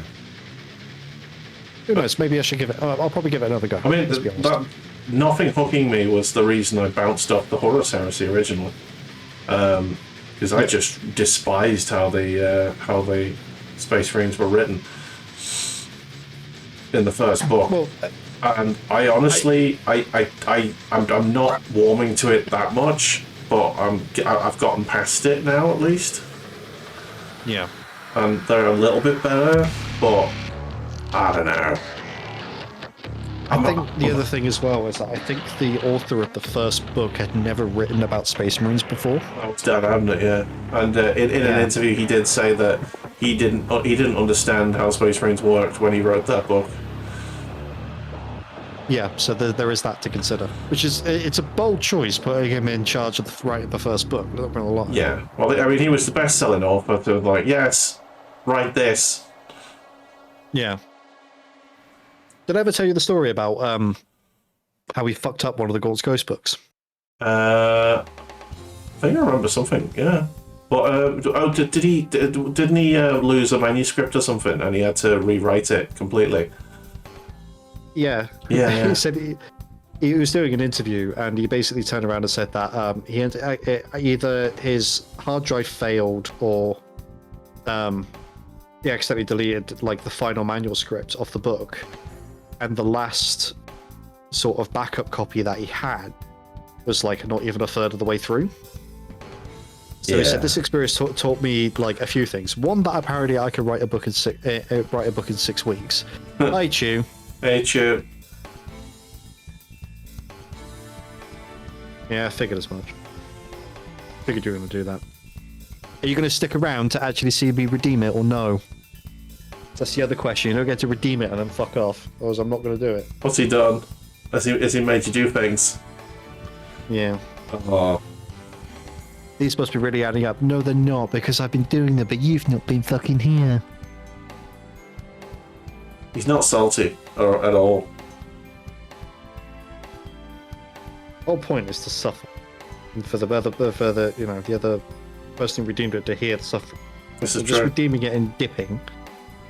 They're just making you suffer and then laughing its way to the bank, knowing that suffering has been delivered. That's the way it's done. You'd think.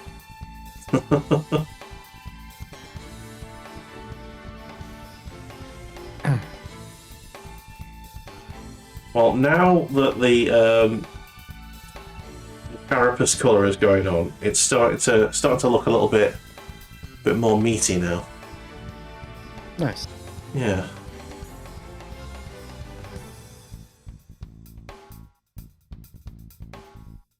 I'm only like one colour in, really. Jeez. On the sword, but done fuck all else in the bone. Done none of the meat colour. Or the flesh, or the bone. Bone. So there's flesh and there's bone, and then there's the in-between bits, which are the crimson, the burgundy, which are like basically exposed meat. The skinless exposed meat, as if like you know, as if they're a bunch of Cornish berserkers when they're not. I'm going to expose my meat at you, Mr. Space Marine. Come here and let me rend your flesh. The true reason for the Tyrannic Wars. Just a chronic case of flashing by the Tyranids at the Space Marines. Yeah, you thought that was the Orcs things. Why do you think they call them flash gits? Right. No, it's because they're flashy with their cash. No. It's a very different. It's a very different kind of cheese, you know. Oh, if I get flash kits, I'm definitely going to make one of them moon. Remember, kids, orcs are mushroom people. Therefore, eating them is technically vegan. There you go.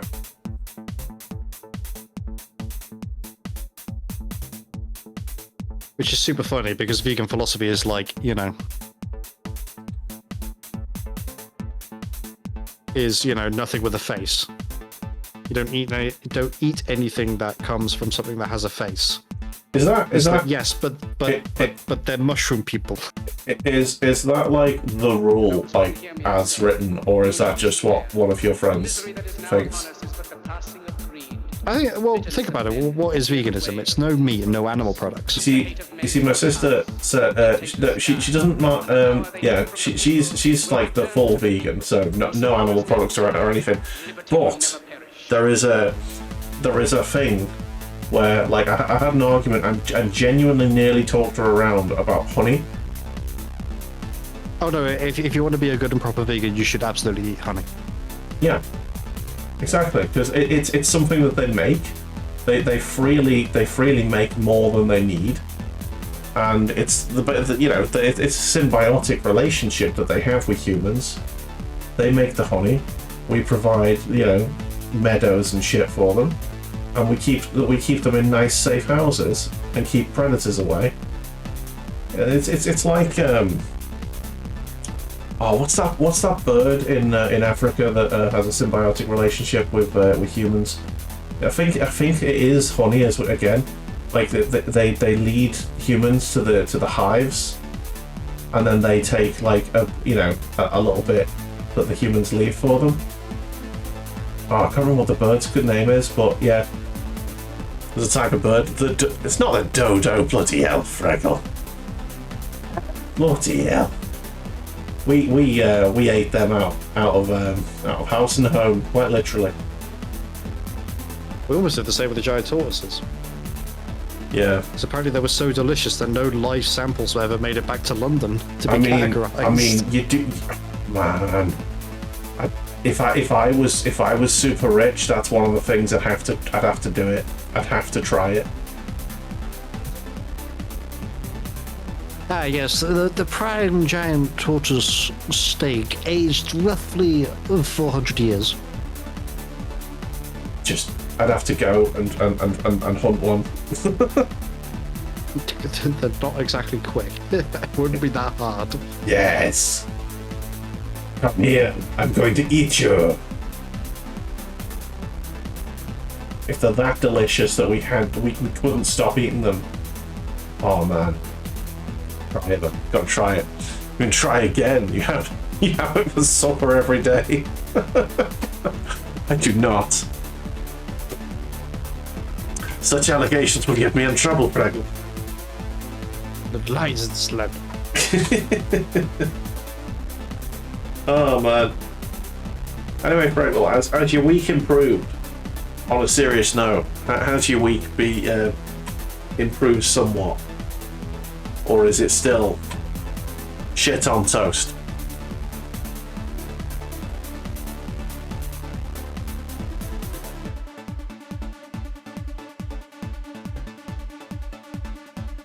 Get on a shingle.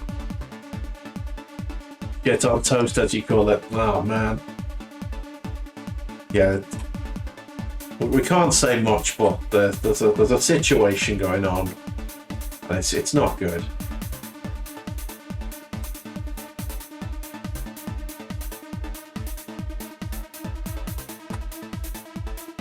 I mean, makes my work situation pale in comparison.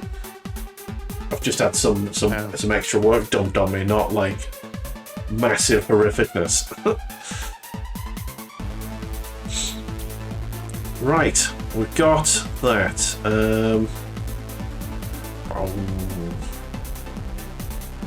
I've got another load of carapace to do, and then probably another load, and then we can get on them on the burgundy, then the bone, and then some green highlights. Yeah, we're good. And then it's all about Swiggity Swooty.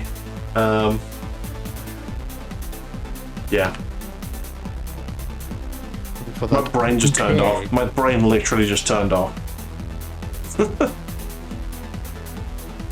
Yeah, no. Maybe. Can you repeat the question? I don't ask you a question. No. I was doing the Malcolm in the Middle theme. I said yes, no, maybe. They're bringing that back, apparently. I have no idea. It wasn't one of those things I watched as a kid. No. Do you know, you might genuinely have been too young for that show. No, it was on around. Oh, okay. It was on when I say kid, sort of very early teenager. But it was that thing of like, if I want to watch TV, I want to watch cartoons. What's all this real life show crap nonsense? Yeah. Well, that's good at least. So I don't feel massively old now. Even though I'm fully pushing 40 now, and I could feel it, man. I could feel it. Well, it's that thing of like, I don't like. I never, so because of like living situation and stuff like that. What I always sort of ground my gears about like children's TV was like up until the point I had to leave for school, it was always like baby shows. Yeah. You know? So I never understood why they would air cartoons and stuff like that aimed at older kids. Like, bear in mind, obviously, British channel would know what British school times start, generally speaking. Yeah. And yet they would air all the good shit at the time when you would be at school. Which always drove me nuts, because I mean, my sister got to watch all her stuff before going to school, but I could never watch what I wanted to watch before going to school. Right. Because of when they aired it and stuff like that. The weird thing for me is, I just can't conceive of a world where like you don't, as a kid, know what time things are on and go specifically to the television at that time to go and watch a thing. Nowadays, they just watch the thing on YouTube. Look, I mean, yeah, there's that. But the thing is that the shows that I wanted to watch, because I had to be, agree, I had to be in my tutor group classroom for 8:45. But they wouldn't, so that means I would have had to left the house at around 8:15. Yeah. But they only ever started airing the stuff that I actually wanted to watch until like 9 o'clock. Yeah. So at that point, I'm already in school, so I can't watch it. I was kind of spoiled as a youngling. We when I was like young enough to like want to watch like cartoons in the morning, we had I think it was cable we had, and we had Cartoon Network, there was always good shit on. I remember Fox Kids because that was on Freeview. Yeah. Oh, Freeview wasn't a thing when I was a kid. Like now. I think with Channel 5 was the highest number channel. Unless you had like Sky or cable. I'm 37. 37. I'm 33. 3. Yeah, like Freeview didn't come in until I was in uni. I don't think. No, it didn't because all right. So there's what 4 years difference between us, ish. I remember watching it. I remember Freeview being a thing when I was in year 4. So you would have been year 8. Yes, I don't know. Yeah, because we had a Freeview box.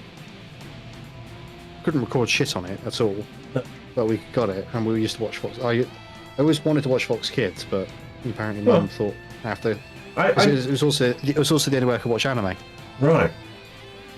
And I just remember having to get a Freeview box when I came home from uni because I couldn't use the normal aerial slot that I had before anymore. Well, yeah, Freeview used the aerial as well. Yeah, I know it does. Yeah, but like the TV I had wasn't a smart TV or anything, so I didn't have because it was. I think it was a CRT actually when I came back from uni. Still had CRT. Good times. I used to love my CRT. It was great. And then it exploded one day and I was sad. I wish they would still make CRT, but obviously it's the technology's dead now. They don't manufacture valves anymore in the same way.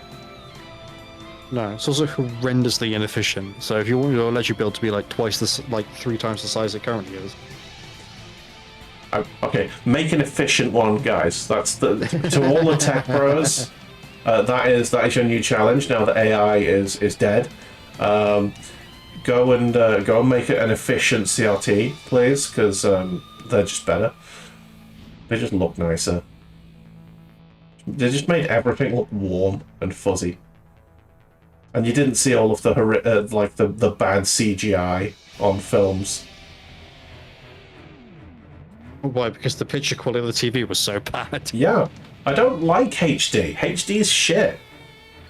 I don't mind. Like there are two things that benefit from HD, in my opinion, and that is sport and nature documentaries, and that's it.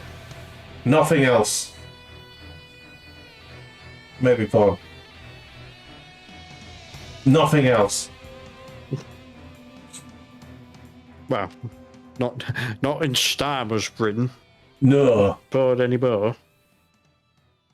Because it just makes it look so much worse, in my opinion. Like when you're watching a film, and it might have something to do with the fact that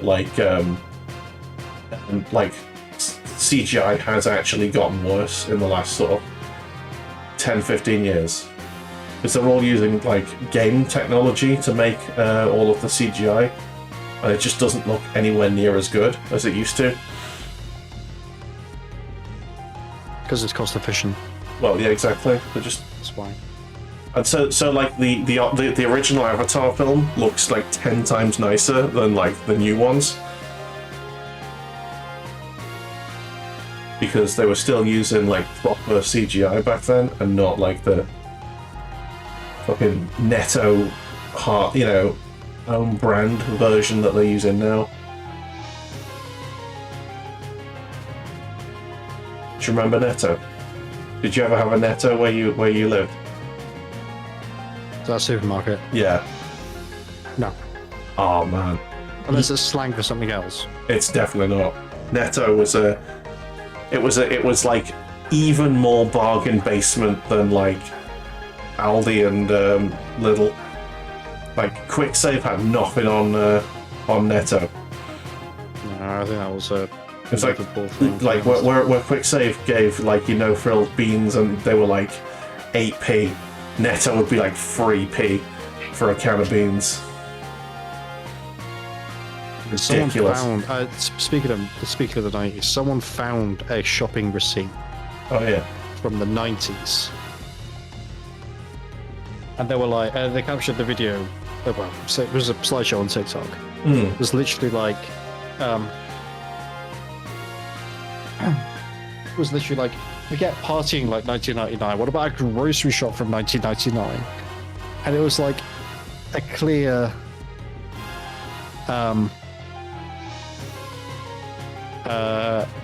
like a family of 4 food shop Yeah. for like at least 2 weeks was like 20 quid. Yeah, I remember I used in uni. I used to live on a tenner. Like a 4-pack of Stella, for example, was like £1.50. And it's just like, Yeah. it's just like, wow. Can of beans, 8p. Yeah. Can of beans. Captions, not cannabis. Way. Now that's my kind of shop. Oh fuck! I'm making an absolute fuck of this. How goes it? Welcome, Abyssal. How you doing, mate? And Fraggle says he's heard of Netto, but they never had one where he lives. As far as I think it was a Northern England thing, so I don't ever remember one being down here. Nah. As far as I know, Safeway, yes. we have Safeways, but they're expensive. Safeway don't exist in the UK anymore. Are they? No, fair enough. No, they still exist in Australia, but they don't exist in the UK. Yeah. The UK branch collapsed. Yeah, so Netto, I believe that, I don't know, I don't think it's still there, but just before COVID, there was still one in Birkenhead. It might still be there. I can't remember. I've not been that way for a while. But yeah, your town was impoverished if you had a Netto.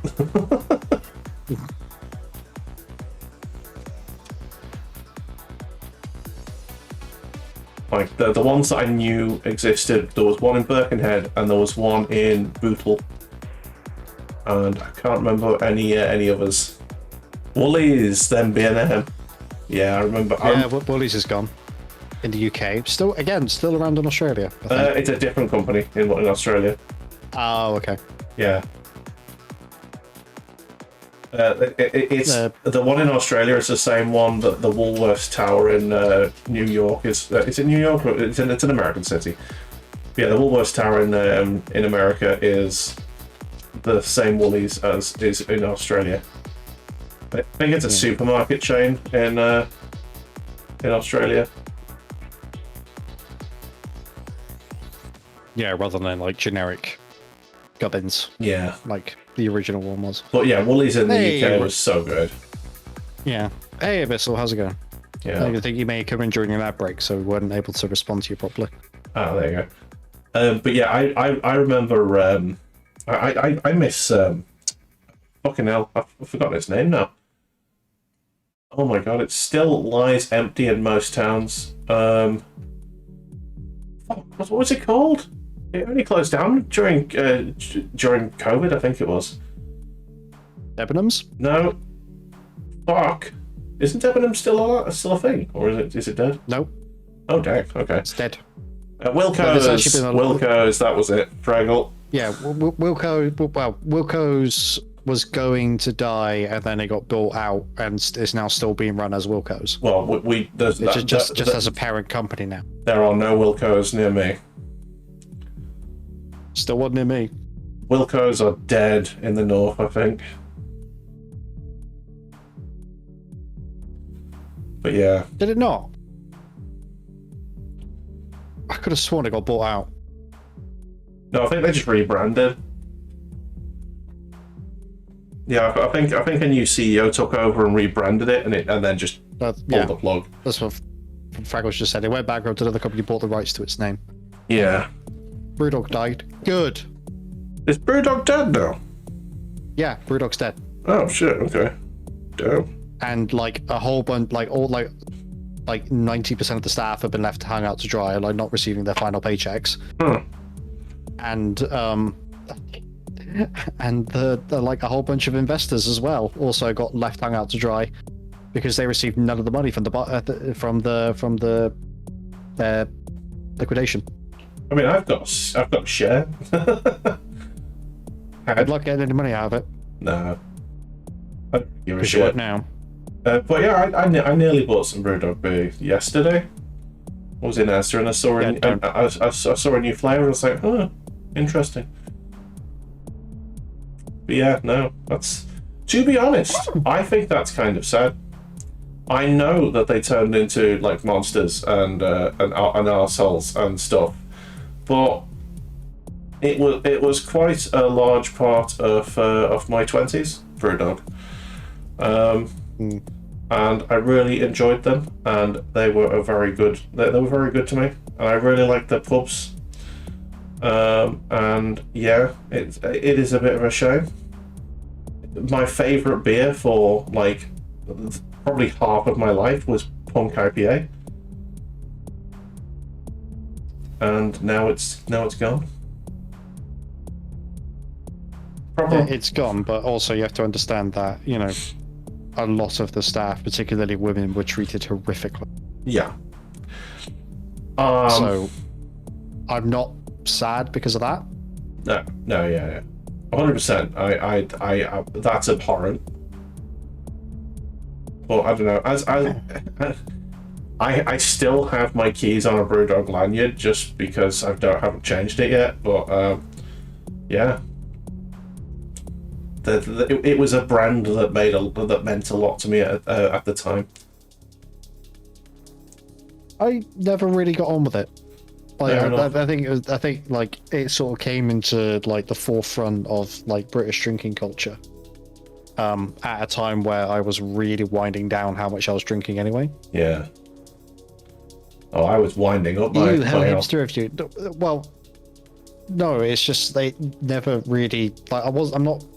I like. Do I like beer? Yes. I'm not a very big drinker anyway. No. The thing that made me fall in love with Brewdog at the time was they used to do a beer that was like Punk IPA, but like 8%, and it was called Hardcore IPA, and it was delicious. They took it off sale like a few years later, but for a few years I had some good fucking drinking happening, and they always had them in gigs as well. Yeah. But yeah, I don't know. R.I.P. to the Brewdog. May the owners absolutely eat shit. They destroyed that company. Bula and his out. Now I have to put a key something on a necklace rather than a key in a pocket like a normal person. Well, I keep them in my pocket, but it's just easy to get them out when they're on a lanyard. I just find that lanyards are a good. Like I used to be a mosher, and I used to have my keys on a chain, but most pubs wouldn't let you in if you had a chain. So I had to swap to something else. So I decided lanyards. I have been using the same chain for my keys since I was 11 years old. Right. When I first got this keychain, it was brass. It is no longer brass. Right.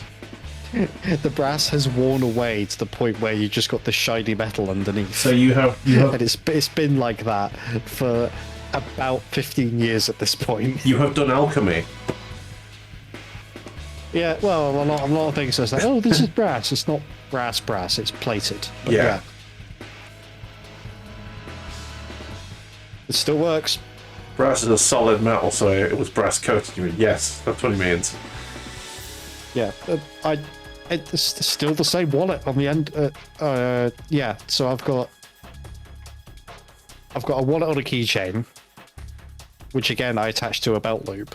I'm literally using the same wallet and the same chain for my keys for donkeys. Oh, my wallet fucking disintegrated. I used to have a Billabong wallet, and it just, yeah, when I was in uni, it just got destroyed. So I had to get a new one, and I've not found a good one yet that I like. So I need. I'll be right back. Oh. Okay. He is gone.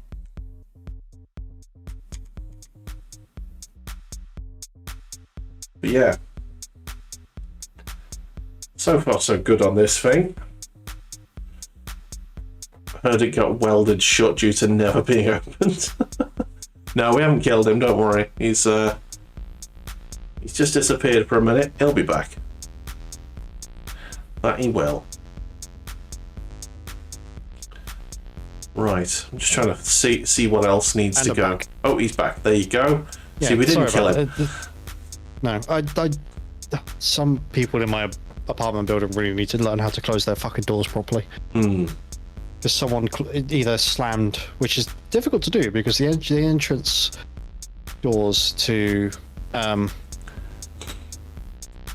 flats in my building are fire doors, so they've got the slow close.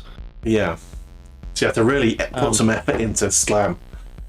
Well, yeah, they just don't slam, really. Yeah. I mean, I say they're fire doors, they're shit fire doors, but you know. And yeah, like, just close it fucking normally. It's not that difficult. But somebody, someone else's door closed with such fucking force. I thought someone had slammed my door. Oh, so you had to just check that no one was in your house. Check to make sure I hadn't accidentally left it unlocked or something. Like, just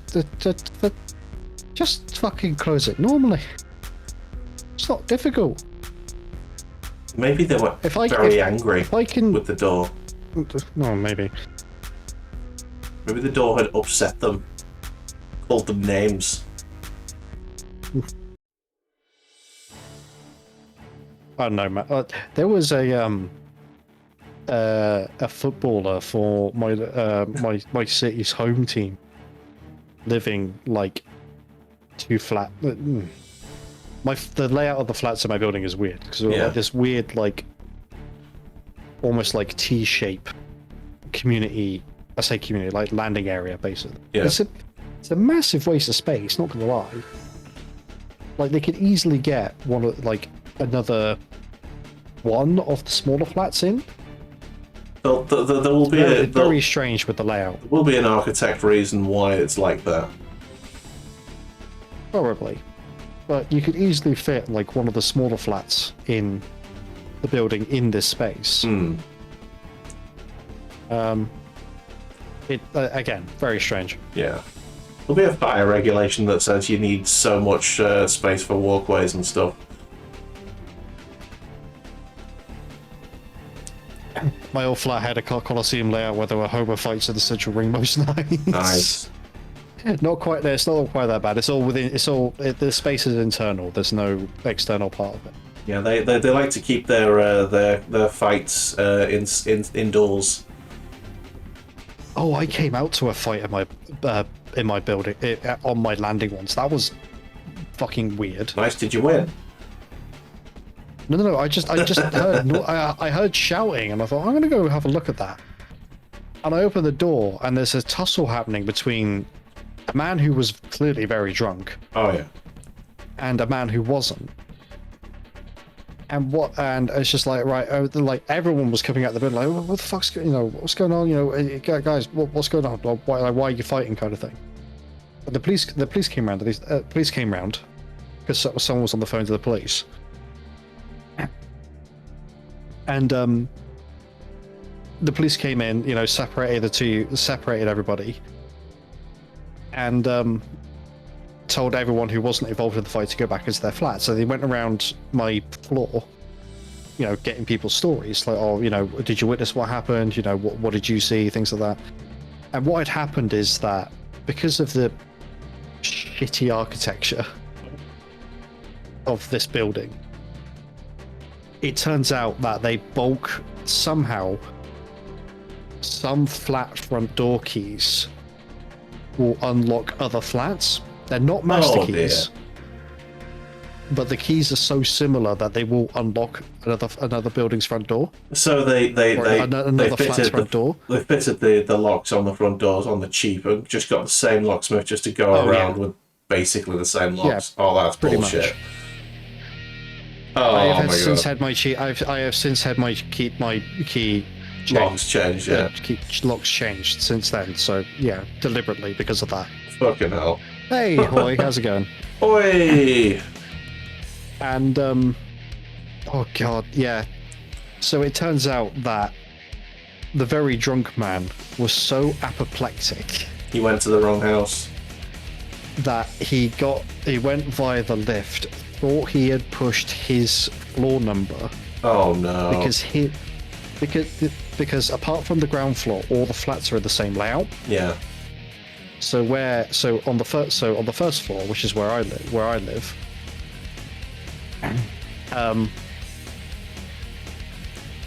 where the main entrance would be on the ground floor, there are flats from the first floor upwards. And he lived in that same flat that he got into, just on another floor, but on a different floor. Oh no. So him being absolutely apoplectic, he just walked in and was like, what the fuck are you doing in my house? just walked into this flat while the occupants were sleeping. Oh no. And tried to get into bed, thinking it was his flat. And he was out of it. You know when you come across somebody on the night out and they're drunk to the point where they don't know what way up is? I've been that guy. Yeah, he was that bad. Oh no. So yeah, I haven't seen him or the other occupants since, understandably. Yeah. But yeah, it's just like, holy shit. Wow. You won't make that mistake again. No, but that is a proper fuck up. And the police came on because they were speaking to people in flats individually. Yeah. The police informed us individually what had happened and what the scenario was. Yeah. It's okay, good. It wasn't like an actual proper. Yeah, it wasn't someone coming to the house deliberately to fuck someone up. Yeah. That has actually happened in my building as well. Oh, good. Yeah. It's all kicking off in Cornwall. Yeah. But I mean, I say that as if this has all happened in the space of 6 months. No, it hasn't. This has been incidents that have happened over the 12 years that I've lived here. Yeah. It's very rare that these things happen, but they do happen. But that's, you live in the same property for, over a decade, and you're bound to have stories. Yeah. I mean, to be fair, I can't fucking talk because there's fights on my road all the fucking time. It's shouting, where just people kicking off. There's a pub around the corner that's really fucking rough, and when it gets to kicking out, well, that's true. When they come to kicking out time in that pub, it's always a fucking mess. Sometimes it spills around here. Is it a Weatherspoons? It's not a Weatherspoons, no. That surprises me. It's way worse than a Weatherspoons, fucking hell. The Weatherspoons round here is actually not a bad pub. Yeah, I mean, Cornwall's lovely. There's a lot of them that's buying the properties. Yeah, they're not living in them for fucking 50 weeks out of the year. Yeah. No, but we went to a holiday home, then rent a fucking holiday property. If I was in charge, I would tax people exponentially based on the number of homes they own. Yeah. Well, they do. It's called stamp duty. But the problem is that the people that are in a position to afford multiple homes generally have enough money to not care about paying stamp duty. That's the problem. I would tax them on all of their assets. 10% per home they own. if they own more than 10 homes, they pay more in tax than the assets they own.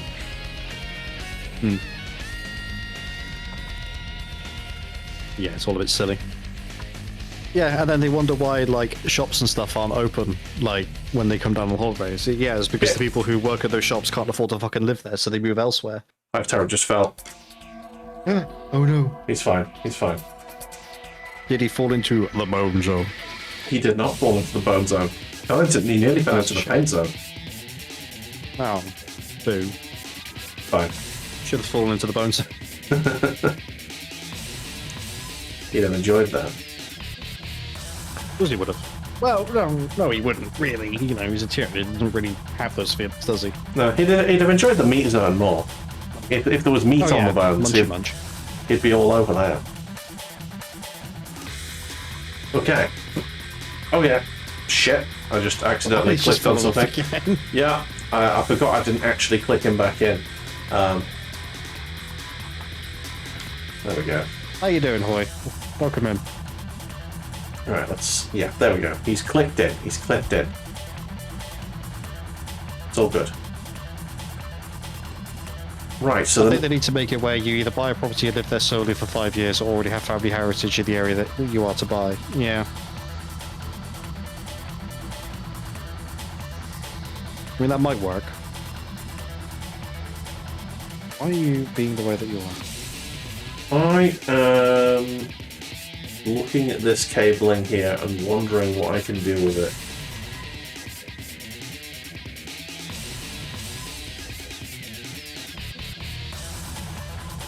I am considering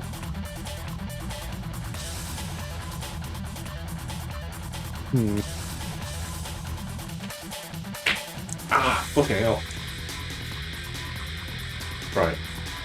I kinda know what I'm doing with it now. Where's the burgundy gone? There it is.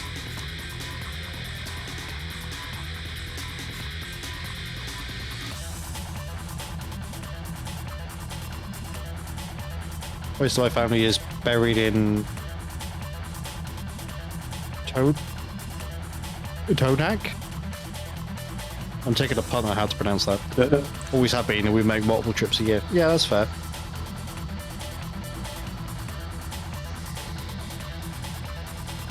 I don't even know where my family's buried. We cremated my grandparents.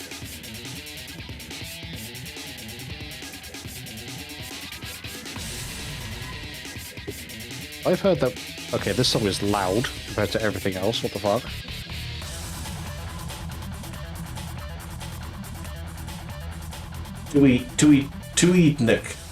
Tuidnik. Apparently, is how you pronounce that. That feels Celtic. Where is that? Is that Wales? Well, that could be Wales, Scotland, Ireland, or could be Scandinavian. down here. It's cool. Oh, okay. Oh, it's Cornwall. There you go. It's just round Yeah, here. don't know every place in Cornwall. You should.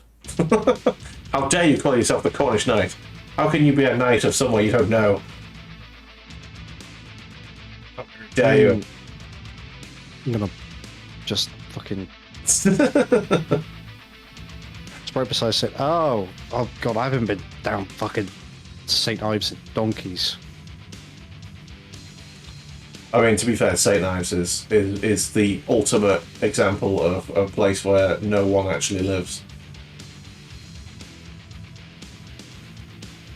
I think it was like 90% at one point, wasn't it? Second home ownership.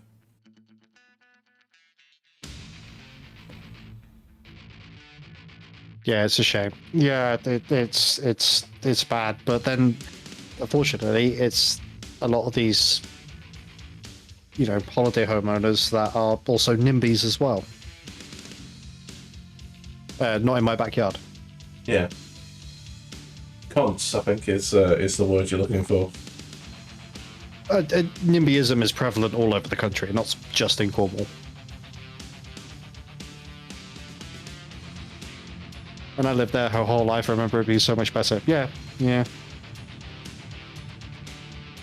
I remember going there as a kid, and it was great. I mean, I say I remember going there as a kid. I remember going there as a kid during the summer.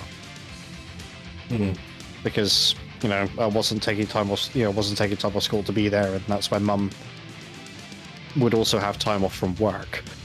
Because, you know, she can't exactly leave, you know, a 11 and a 7-year-old by themselves the majority of the day. I don't remember For going 5 days a to week. St. Ives, but I remember going to Newquay. And I remember we were in a place that I think began with a T, where there was a very large post office in the middle of the town with a thatched roof that looked like it was about to cave in. Truro? Possibly. But I think we did go to Truro, yeah. So yeah, it could be Truro. Yeah, Tagel as well? Oh, Tintagel, that's it. That's where we stayed. Basically, there was a caravan site near Tintagel that we were at. We did go to Truro, and we did go to Newquay. Newquay's the only town I remember really, because it was the one I really liked. Because at the time I was a skateboarder, well, I was into skateboarding, and they've got a lot of stuff for that in there. I bought a pair of indie trucks for my skateboard, and they cost me 50 quid back then, and that was expensive. But they were worth it, and they were. Newquay really has gone to shit. Like I think the other people, I think pretty much the only reason people go to Newquay now is because of hen nights and boardmasters, and that's kind of about it. Oh, that's a shame. Tourism industry, man. Used to be surfers and that, didn't it? Summer holidays. Yeah. More Northerners there than Southerners, let alone Cornish. Yeah, exactly. Yeah. But yeah. Abyssal. You know of somewhere called Mousehole, don't you? Mousehole. Mousehole? Yeah, it's literally spelled mouse hole, but all one word. You know, Mouse? I read the most fucking god-awful take on Mousehole. And it was just highlighted the idiocy of tourists. Because, like, Mousehole was built in, like, what, the 12th? Like, it's ancient, right? Yeah. And I'm prepared for cringe. It's ancient, right? It's like a 15th, 16th century fishing village. And hasn't really got any bigger since then. And if new buildings have been built, they're sort of not. When I say in keeping, like they're not. You know, there's no tower blocks in Mousehole. Was what I'm getting at. There's no purpose-built blocks of flats, really. It's all low-rise. A lot. Like a lot of the buildings that have been built over the course of its life for residential purposes have been like bungalows, effectively. Yeah. And they were a northerner. So this says a lot. Right. Just be careful now. Be careful now. This review they left of Mousehole was, why didn't they build the town to fit cars? That sounds more like an American take than a northern take, but go on. Oh no, they weren't. They identified themselves as a proud northerner. Okay. Well, I mean, we're not proud of him. So. But yeah, we basically just left. It was really hard. We barely fit like a car down these lanes, let alone like a van. And it's like, I took down my camper van and I could barely get around it. I was like, well, there's your fucking problem. Try to drive through the town, go round it. Yeah, fucking. We're trying to get to the campground that's on the other side of Mosul. Drive around the town, not through it. Yeah. Anyway, Daisy apparently says I have gained another subscriber. Daisy's keeping a live count of my subscribers apparently, and I'm glad to see it going up a little bit. Thank you very much, Daisy, for letting me know. But yeah, like, Cornish Village is tiny. You drive around or park up on the outskirts and walk because that's what they are. Like, so my mum has a, I think it's just like a, you know those like Citroen cars, or the Citroen. There's a particular type of car which can kind of double up as like a casual van, Okay. right? Yeah. It's not like a Ford Transit. It's nothing that big. But you know, it's a car. It is a car that has a ridiculous amount of boot space. Yeah. Like Mum drives me up to LARP, live action roleplay, and when I can put everything I need for a weekend away. That's all my armor, all my weapons, all my camping gear, things like that. Mm-hmm. Into the back of this car, into the back of this van, and the only thing that does not fit is my greatsword. Right. Because of how long it is. Wait. I'm not even kidding. It's absurd. It's 14 inches shorter than I am. That's how tall that's how long it is. So you're saying you couldn't lie down in this? No, I couldn't. But it's deep. Like my mum uses it to literally pack like a gazebo and like an average and like all of her stock for the craft fairs that she does. Yeah. But one of her sort of main jobs up until recently, she does what's called luggage transfers. So she'll drive around and pick up people's luggage. And this is not a big car by any sort of means and ways, if that makes sense. Yeah. I would say it's probably average for what we see now in car size in the UK. Yeah. And she struggles. Bear in mind that she's lived in Cornwall on and off all her life. And she struggles to get around for work. Like there are moments where she has to park in the street, put her hazards on, walk 20 meters to go to a hotel to pick up somebody's luggage, walk back to the car, put it in, and then drive off. And she actually based her decision on what her car was going to be based on whether or not it would be small enough to get around most Cornish villages. It can do it. I've seen her do it. Mm-hmm. Because it's also like her everyday car as well. Yeah.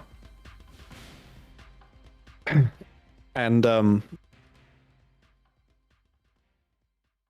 yeah, like it's absurd. It's a little thing. Yeah, that tracks. Yeah, but yeah, it's the amount of fucking HGV lorries that get stuck in Cornish villages as well is also incredible. Yeah. Can't go if you're like into Cornwall proper. You probably won't go a week without seeing a headline about a HVG getting stuck somewhere. Because all the roads and towns are so small. Well, I lived in North Wales and they got the same sort of problem. Is Cornish still sick? No. I don't really talk all that much through the day. So like today, I've barely said a word up until stream. So the amount of talking that I've done is making me sound like I've got a blocked nose. I don't. I'm fine. But it's because my voice is actually suddenly having to work. It's like, I need to be the throat voice box needs to be lubricated. Quick, phlegm. But yeah, it's more like I should probably do vocal exercises. Or singing it itself, yeah. I probably should get back into doing vocal exercises before stream, but I keep meaning to and then keep forgetting. I just talk to the dog all day. Genius. Well, yeah, you have something to talk to. I don't, apart from when I'm yelling at a video game, which isn't common for me. No. I found myself narrating video games even when I'm playing off stream now. I've gotten the habit has captured me so. It's developed. It's captured me so solidly that I do it now without even thinking about it. Also, me being sick is a relative term.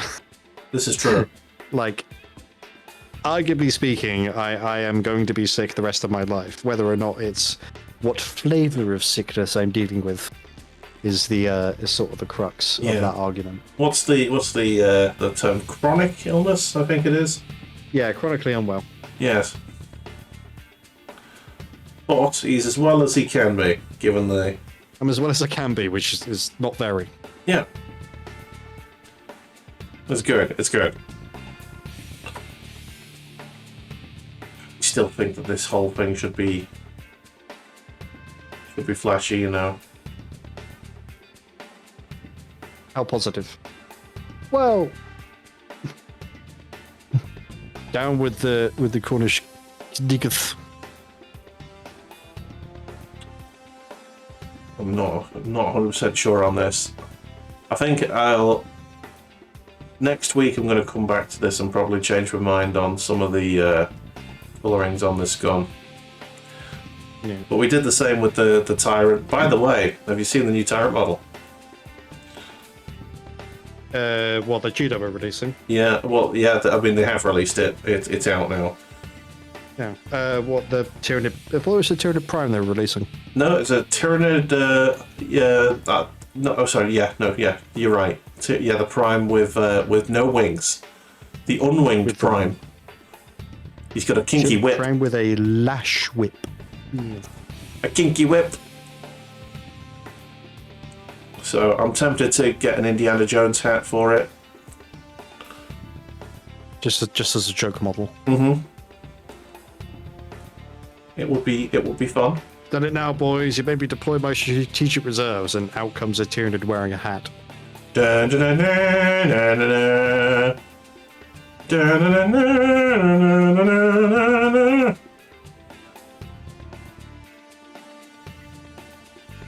Indiana Bones? Is that doing anything? He's not a skeleton, so it doesn't really make sense. Yeah, Indiana Bones is undead Indiana Jones. This is true. That's the key difference.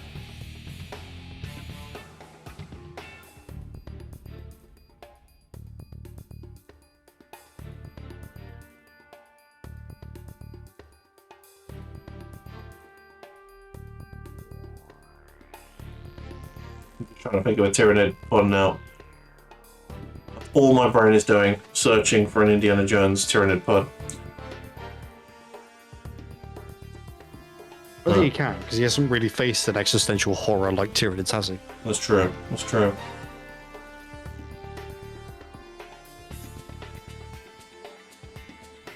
Hey, let's be honest.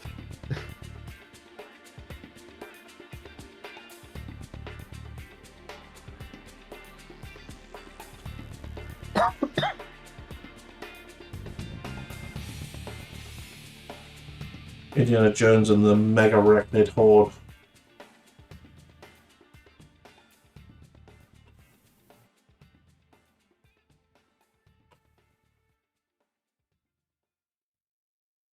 Okay. Saw a clip of one of my favorite comedians from one of his old shows. Oh yeah. It's called Gabriel Iglesias. Okay. No, not the singer. Okay. And he is a Mexican comedian. And honestly, Is he the really fat one? Yeah, the one who's like, I'm not fat, I'm fluffy. That guy. Yeah. And he was talking about Steve Irwin. This is a number of years after he died. Yeah. So it wasn't like a recent thing. And he's like, and he was talking about the memorial service. That, oh, you know, he was such a great guy. He taught us a lot about nature. And he's like, I take issue with this because he didn't teach us anything about nature, really. Okay. Because if you want to learn about nature, you know, you watch the History Channel back when, you know, they actually did history and not weird alien conspiracies. Mm. You know. Yeah. But with him, he was like, "G'day, I'm Steve Irwin. If you look over there, it's an 800-pound tiger. 800 pounds, devour a man's flesh in 10 seconds. Frightful creature. I'm going to go touch it." Yeah. Which is exactly what you should not do with a 800-pound tiger. Yeah, Steve Irwin was just like, I'm going to go and cut that tiger's balls. Like, why would you do this, Steve? None of this is necessary to teach people about nature. Steve, you're a madman. Well, he had his shows at the zoo that he ran, didn't he? They were educational. Yeah. Well, more educational than his TV show. In that regard, at least. Yeah. But yeah, it's just like 800-pound tiger that could rip a man in half in 10 seconds. I'm gonna go touch it. No, don't do that. I don't know why you would do that. Madness. But hey, it worked. And it wasn't a tiger that killed him. True, it was a stingray. It was a stingray. I did see a guy who was at an aquarium, and they had a stingray tank, and he went to pet the stingray, and he got like shocked and fell into the stingray tank. Oh dear. Yeah. And they had to drag His him son out. did do it for a little bit. I think he said to step back from public appearances because of the amount of women who kept fangirling over him because of his dad, and he was sort of really struggling to cope with it. So he still runs the zoo. He's just not as publicly active as he used to be. Right. It felt weird because there were a lot of... You know how it's considered creepy when grown men fawn over, like jailbait? Okay. The reverse was happening to him. Oh. Right. So he was the jailbait, and it was grown women fawning over him, and he found it weird and uncomfortable. Yeah. I mean, as you would. But that South Park episode comes to mind. Yeah. Oh, and I just like, my teacher was touching me. Let's get the fucking bastard. What's his name? It's Mrs. So and so. And he's like, nice. Yeah. Yeah. It's just not thought of in the same way, is it? No, it's not. And That was the point they were making in the episode. Yeah. They were trying to say, yeah, this is fucked up, actually. That's most of what South Park actually does. Yeah. Pointing at I mean, at reality. It's going, weird to have a woman yell at you how horny she is for your dead dad. Yeah, exactly. Yeah. But it's the fact that it still keeps happening, even though he's an adult now. Yeah. I mean, now it's semi-acceptable, but still creepy. No, it's just creepy. Like, I want to fuck you because you look like your dad who's been dead for 20 odd years. Like, no. That's still creepy behaviour. It is creepy behaviour, yeah. But at least it's not, like, actual nonsense now. No, it's not, but it's still unacceptable. And we would be right to call it this behaviour if men were doing this to women. And, they will. Oh, they will and still do. Yeah. So we call out that behaviour where we can. Yes, we do. We rightfully should. I'm being the shittest painter right now. I am making so many mistakes. There is paint going everywhere where it shouldn't, and I am not happy with my brush control at all. Ah, I thought that would have been allowed, but okay. It was creepy for gross. Yep. Doesn't matter the gender. It's a gross.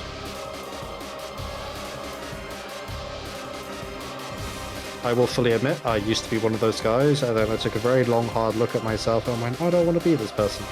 And I continue to make steps to avoid being that person again. Okay.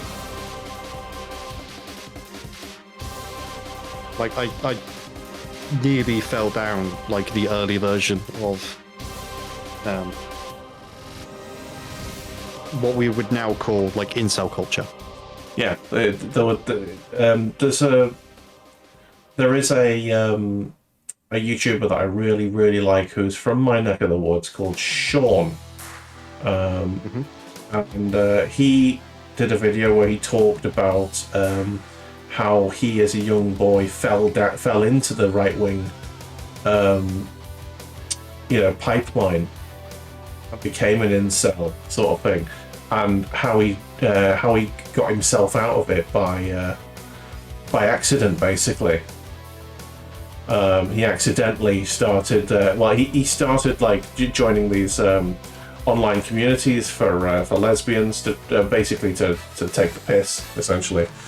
But he accidentally like learned something while he was reading the stuff that they were saying, and started seeing them as people with like problems and stuff, and that's what snapped him out of it, and that's why he feels that's why he works so hard to try and dissuade young boys from going down the alt-right pipeline nowadays, because he's been there. It's.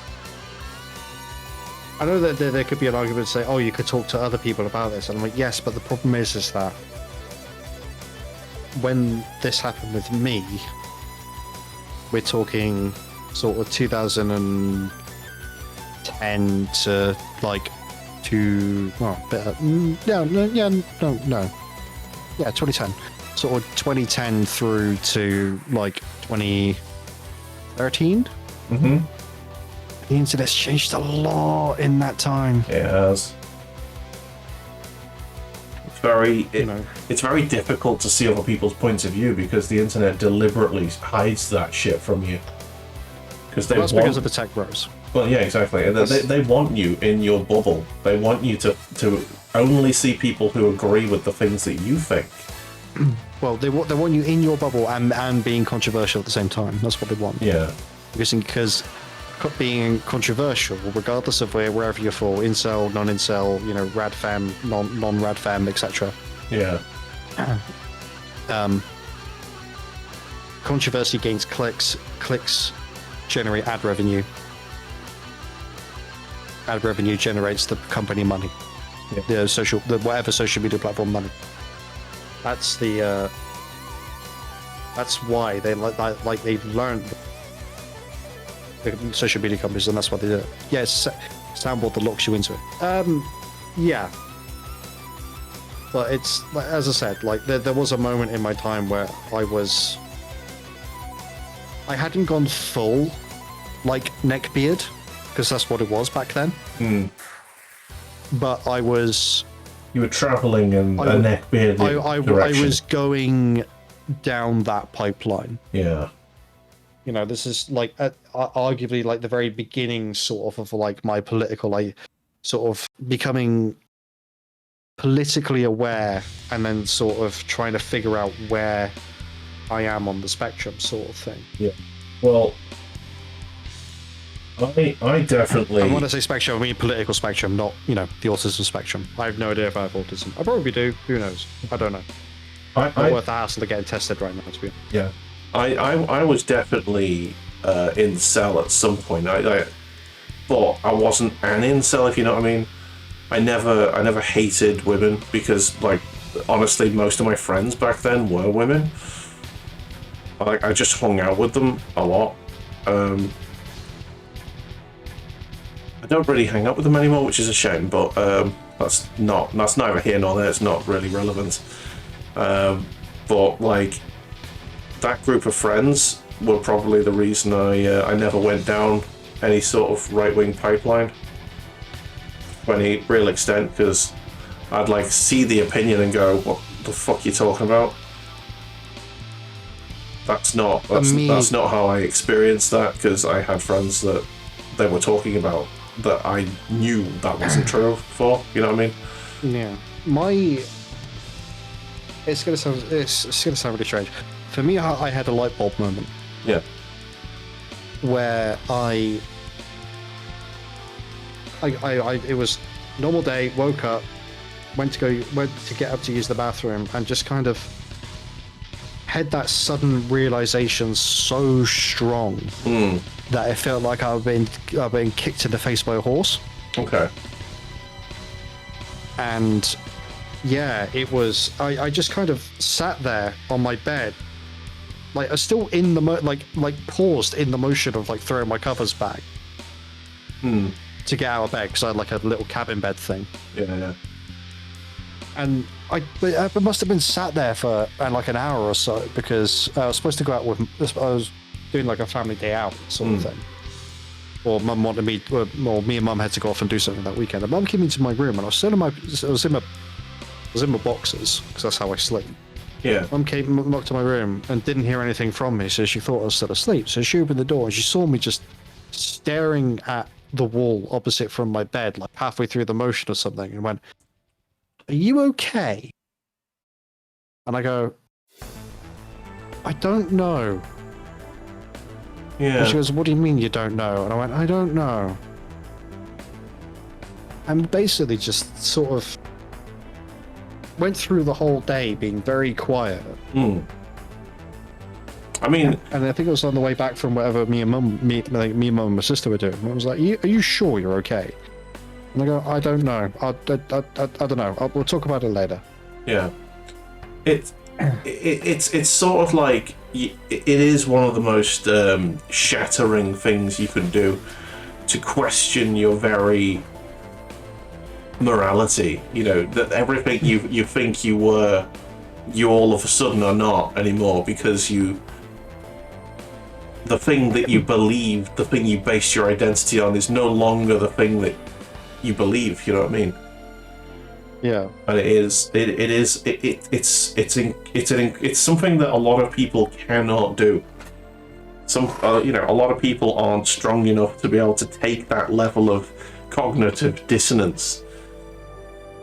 So yeah, it was also again, it was a lot of that, and also just that sort of realization that you'd been a horrible person, and that you were basing, because I fully admit this, I was basing my friendships with women, well, with my female friends, based on the likelihood of them sleeping with me. Mm-hmm. Because I felt out of time. I felt like I hadn't caught up to my peers, because all my peers appeared to be having sex all the time. I was desperate to do it. Right. Well, yeah. And it just wasn't happening with me, no matter how hard I tried. Like, I was doing everything I thought I was supposed to be. I was hanging out, I was doing things for them, and things like that. The weird and then thing it just is, came to the realization where it's just like, why won't they just fucking sleep with me at this point? And then I had that realization, and just spent 24 hours in basically an existential crisis. Yeah. And I went, I've been a cunt. Oh God. Yeah. And the thing is that, the harder you try with stuff like that, the less likely it is to happen. Because you look desperate, and it's just like, that's why they're not doing it. And it's not just like, if you're being an arsehole to people, obviously. But, I don't know. I think this is as far as I can take this model, honestly, today. But, for this session, at least, yeah. Yeah, I've gotten the basics started. You can sort of see where the colours are going. There's a few things I haven't decided on, especially this bit here. Let me show you the bits. So, the bit in between the hand and the front end of the gun, I might try and make that a different colour. Obviously I can't do the gore flesh because that's what the piping is. I don't know what I'm going to do with that. I might make it the paler colour that I made the wings. I might do that with the front of the gun instead. And you can see just how shit I've been today. That is terrible brushwork. Isn't that washes as well, though? No, that's not washes. That's just me being fucking sloppy. That is horrific. But I will tidy it. And then the second bit is this little pipe going between here and there. I'm thinking I might go with the skin tone on the middle section. You see where there's holes in it. It's a bit ripped and that. And it might look quite cool. I don't know. That's a tough one, because I think some part of that should be the green that you've done on the other models. See, I was gonna do that on all of the red bits on the gun here. I don't know, maybe. I think so. That pipe, keep red, the little one. Yeah. I think that the long pipe between the hand, the offhand for the gun, and the gun itself, that should be either that red or the darker flesh color that you use. Yeah. And then put green in the rips, in the more exposed parts. Maybe. just so it contrasts, so it looks so it doesn't look all the same. Yeah. But And then doing it, try on just on one side of the gun, yeah. do green, and then flip it round to compare. Mm.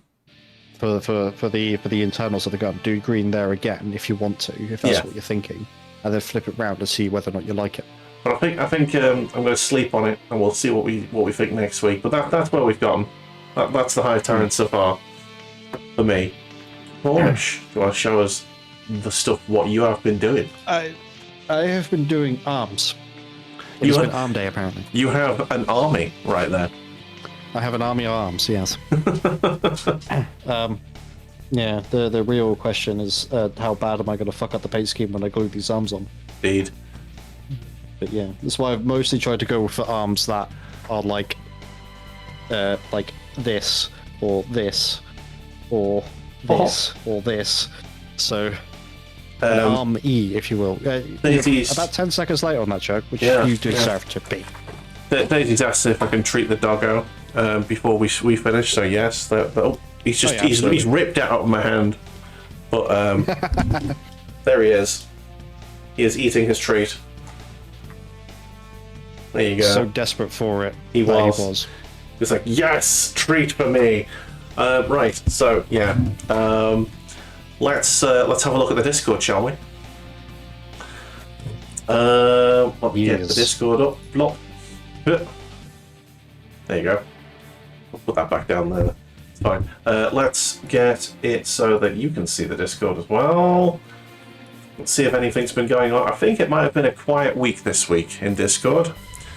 You say that, and yet somebody has been posting it today. Oh, nice. In fact, yes, they have. Dylan has a shitload of drones that he's working on. I'm really liking his paint scheme on his towel. It's different, and I like it. I like it a lot. I also like how it's not the same. Yeah. So I think he's used the same colours, but in different patterning depending on the job. Yeah. For the drones. And here's his what's his face? Farsight. Farsight, yeah. I think he's got a Farsight painted in traditional colours as well. I'm pretty sure I spotted one of them. Badger has got himself a box of some Warhammer. Is this Age of Smegma or is this? Yes. Yeah, it's Age of Smegma. Okay, yeah, that's cool. Oh, it's not cool. That's the Stormcast. Yeah, it's lame because it's Age of Smegma, not proper Warhammer. But I can't complain because I never supported proper Warhammer, unfortunately, and I regret that because I want my dwarves. I want my dwarves back. There is that Shadow Sun? No, that's supposed to be Shadow Sun. That looks like a dwarf, a Votan, doesn't it? I suspect that's a third-party proxy. Yeah, probably. That's what it looks like to me. I could be wrong. It might not. It might do what I do and sort of sub-assembled it a little bit, maybe. Maybe. Here is some Shadow Sun. Thank you. Yes, that's this is some Colonial Marines from the Alien films. Yes, there you go. Lovely paintwork, by the way. Very vibrant. I like it. Yeah, Aliens 2 specifically. Yeah, and some BattleTech tanks, I believe these are. Lovely. Couldn't tell you what the names are, but they're nice. Pop that track off. Yeah. They've been a very busy boy this week, doing all of their towel. It's a really nice granite effect they've gone with. It's kind of nice. Yeah, it's really hard to make black interesting. Yeah, and they've managed to do it by using a lot of dry brushing and highlights. By the looks of it. No, you can dry brush. You can dry brush the highlights on. Well, yeah, no, I I suspect they have, to be honest. Yeah. Yeah, with the grey anyway. Some more. Oh my god, so many mechs. So little time. Yeah. That's not the twins, is it? No, it's not the twins. No. What are they? No, I don't think they're official question. models. Are they supposed to be broadsides? XV9s. Right. So not broadsides. No. XV9s. Oh, the Forge World stuff. Ah, I see. I was going to say that I've never seen that. Different. We were having we were shooting the shit over there about women in armor. Apparently, Clone Bone. Love that show. Archer is so good. Oh my god, we were having a good old fucking chinwag here. Red Dwarf meme. There you go. We have all of the current memes. This is the tanks and the Colonial Marines before they were painted. This is what my Imperial Guard looked like. That's my paint scheme for Imperial Guard.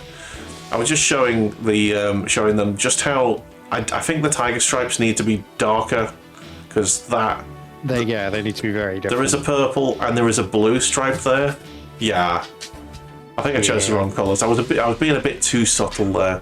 You can see the blue a bit down there on the leg, but yeah, I need to do the tiger stripes in a darker colour.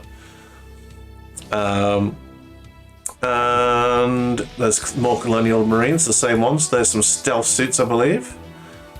Yes. Lovely stuff. Well, it's either darker blues and purples, or you go the other way and do black and white. Yeah. Or do black and highlight the edges in white. You know. Anyway, that's where we got to last week. Those are the models I did last week, and with built those last week. Load of memes this week. A load of memes and mechs and memes. Anyway, so mech memes. Yes. So thank you very much, Cornish, for joining us. What are you doing this week? You're doing more medieval tactical warfare. Yes, King Arthur Knight's Tale on Friday, followed by Paint Club next week as well. Nice. And then there will be no stream next Friday. Okay. Because that's when my next D&D session is. It jumps about because the DM and one of the players both work in the NHS, so their schedules kind of have to align for us to get a session. Shush. Sorry, Ben he's got something under the desk and he wanted it. So for me, my schedule next week is going to be normal. This week coming is going to be normal. Next week is not good. Hang on. Next week is not going to be normal. I cannot do next week's Paint Club because I have a visitor. He's arriving on Wednesday and he's not going until I think the following Tuesday. Caninius, the fellow streamer from the land of Sweden, is coming to visit me, and so I'm going to probably have a week off streaming, starting this time next week. So you've got me this weekend, and then probably Monday will be normal, and then the next time you'll see me will be Paint Club, the week after next. It won't be because you're not doing Paint Club. So yeah, I'll probably be taking just over a week off. I may end up doing a stream on the Wednesday, but it won't be Paint Club. There you go. So how I've got it in my head is, for me, Friday stream is normal. Yeah. Your weekend streams are the same. Yeah. The 16th, which is a Monday, should be fine. Yeah. So you'll be live with Medieval Dynasty, presumably. So we'll be fine for that. But the 18th, which is next Wednesday, you won't be around. That's how I've got it in my head. Well, I'll be in the pub. Yeah, there you go. Yeah. So that's. There may be, if we feel like doing one, a stream in Bula's home with 2 streamers. Canny may join us for a co-op game. It might be fun. You never know. Nice. Yeah. I'll see you over the weekend and on Monday for our probably my last stream for a week. Lovely. All right. Have a fantastic weekend, dude. And I'll see you soon. All right. Catch you later. Ta-ra, everyone. Bye, Bullets chat.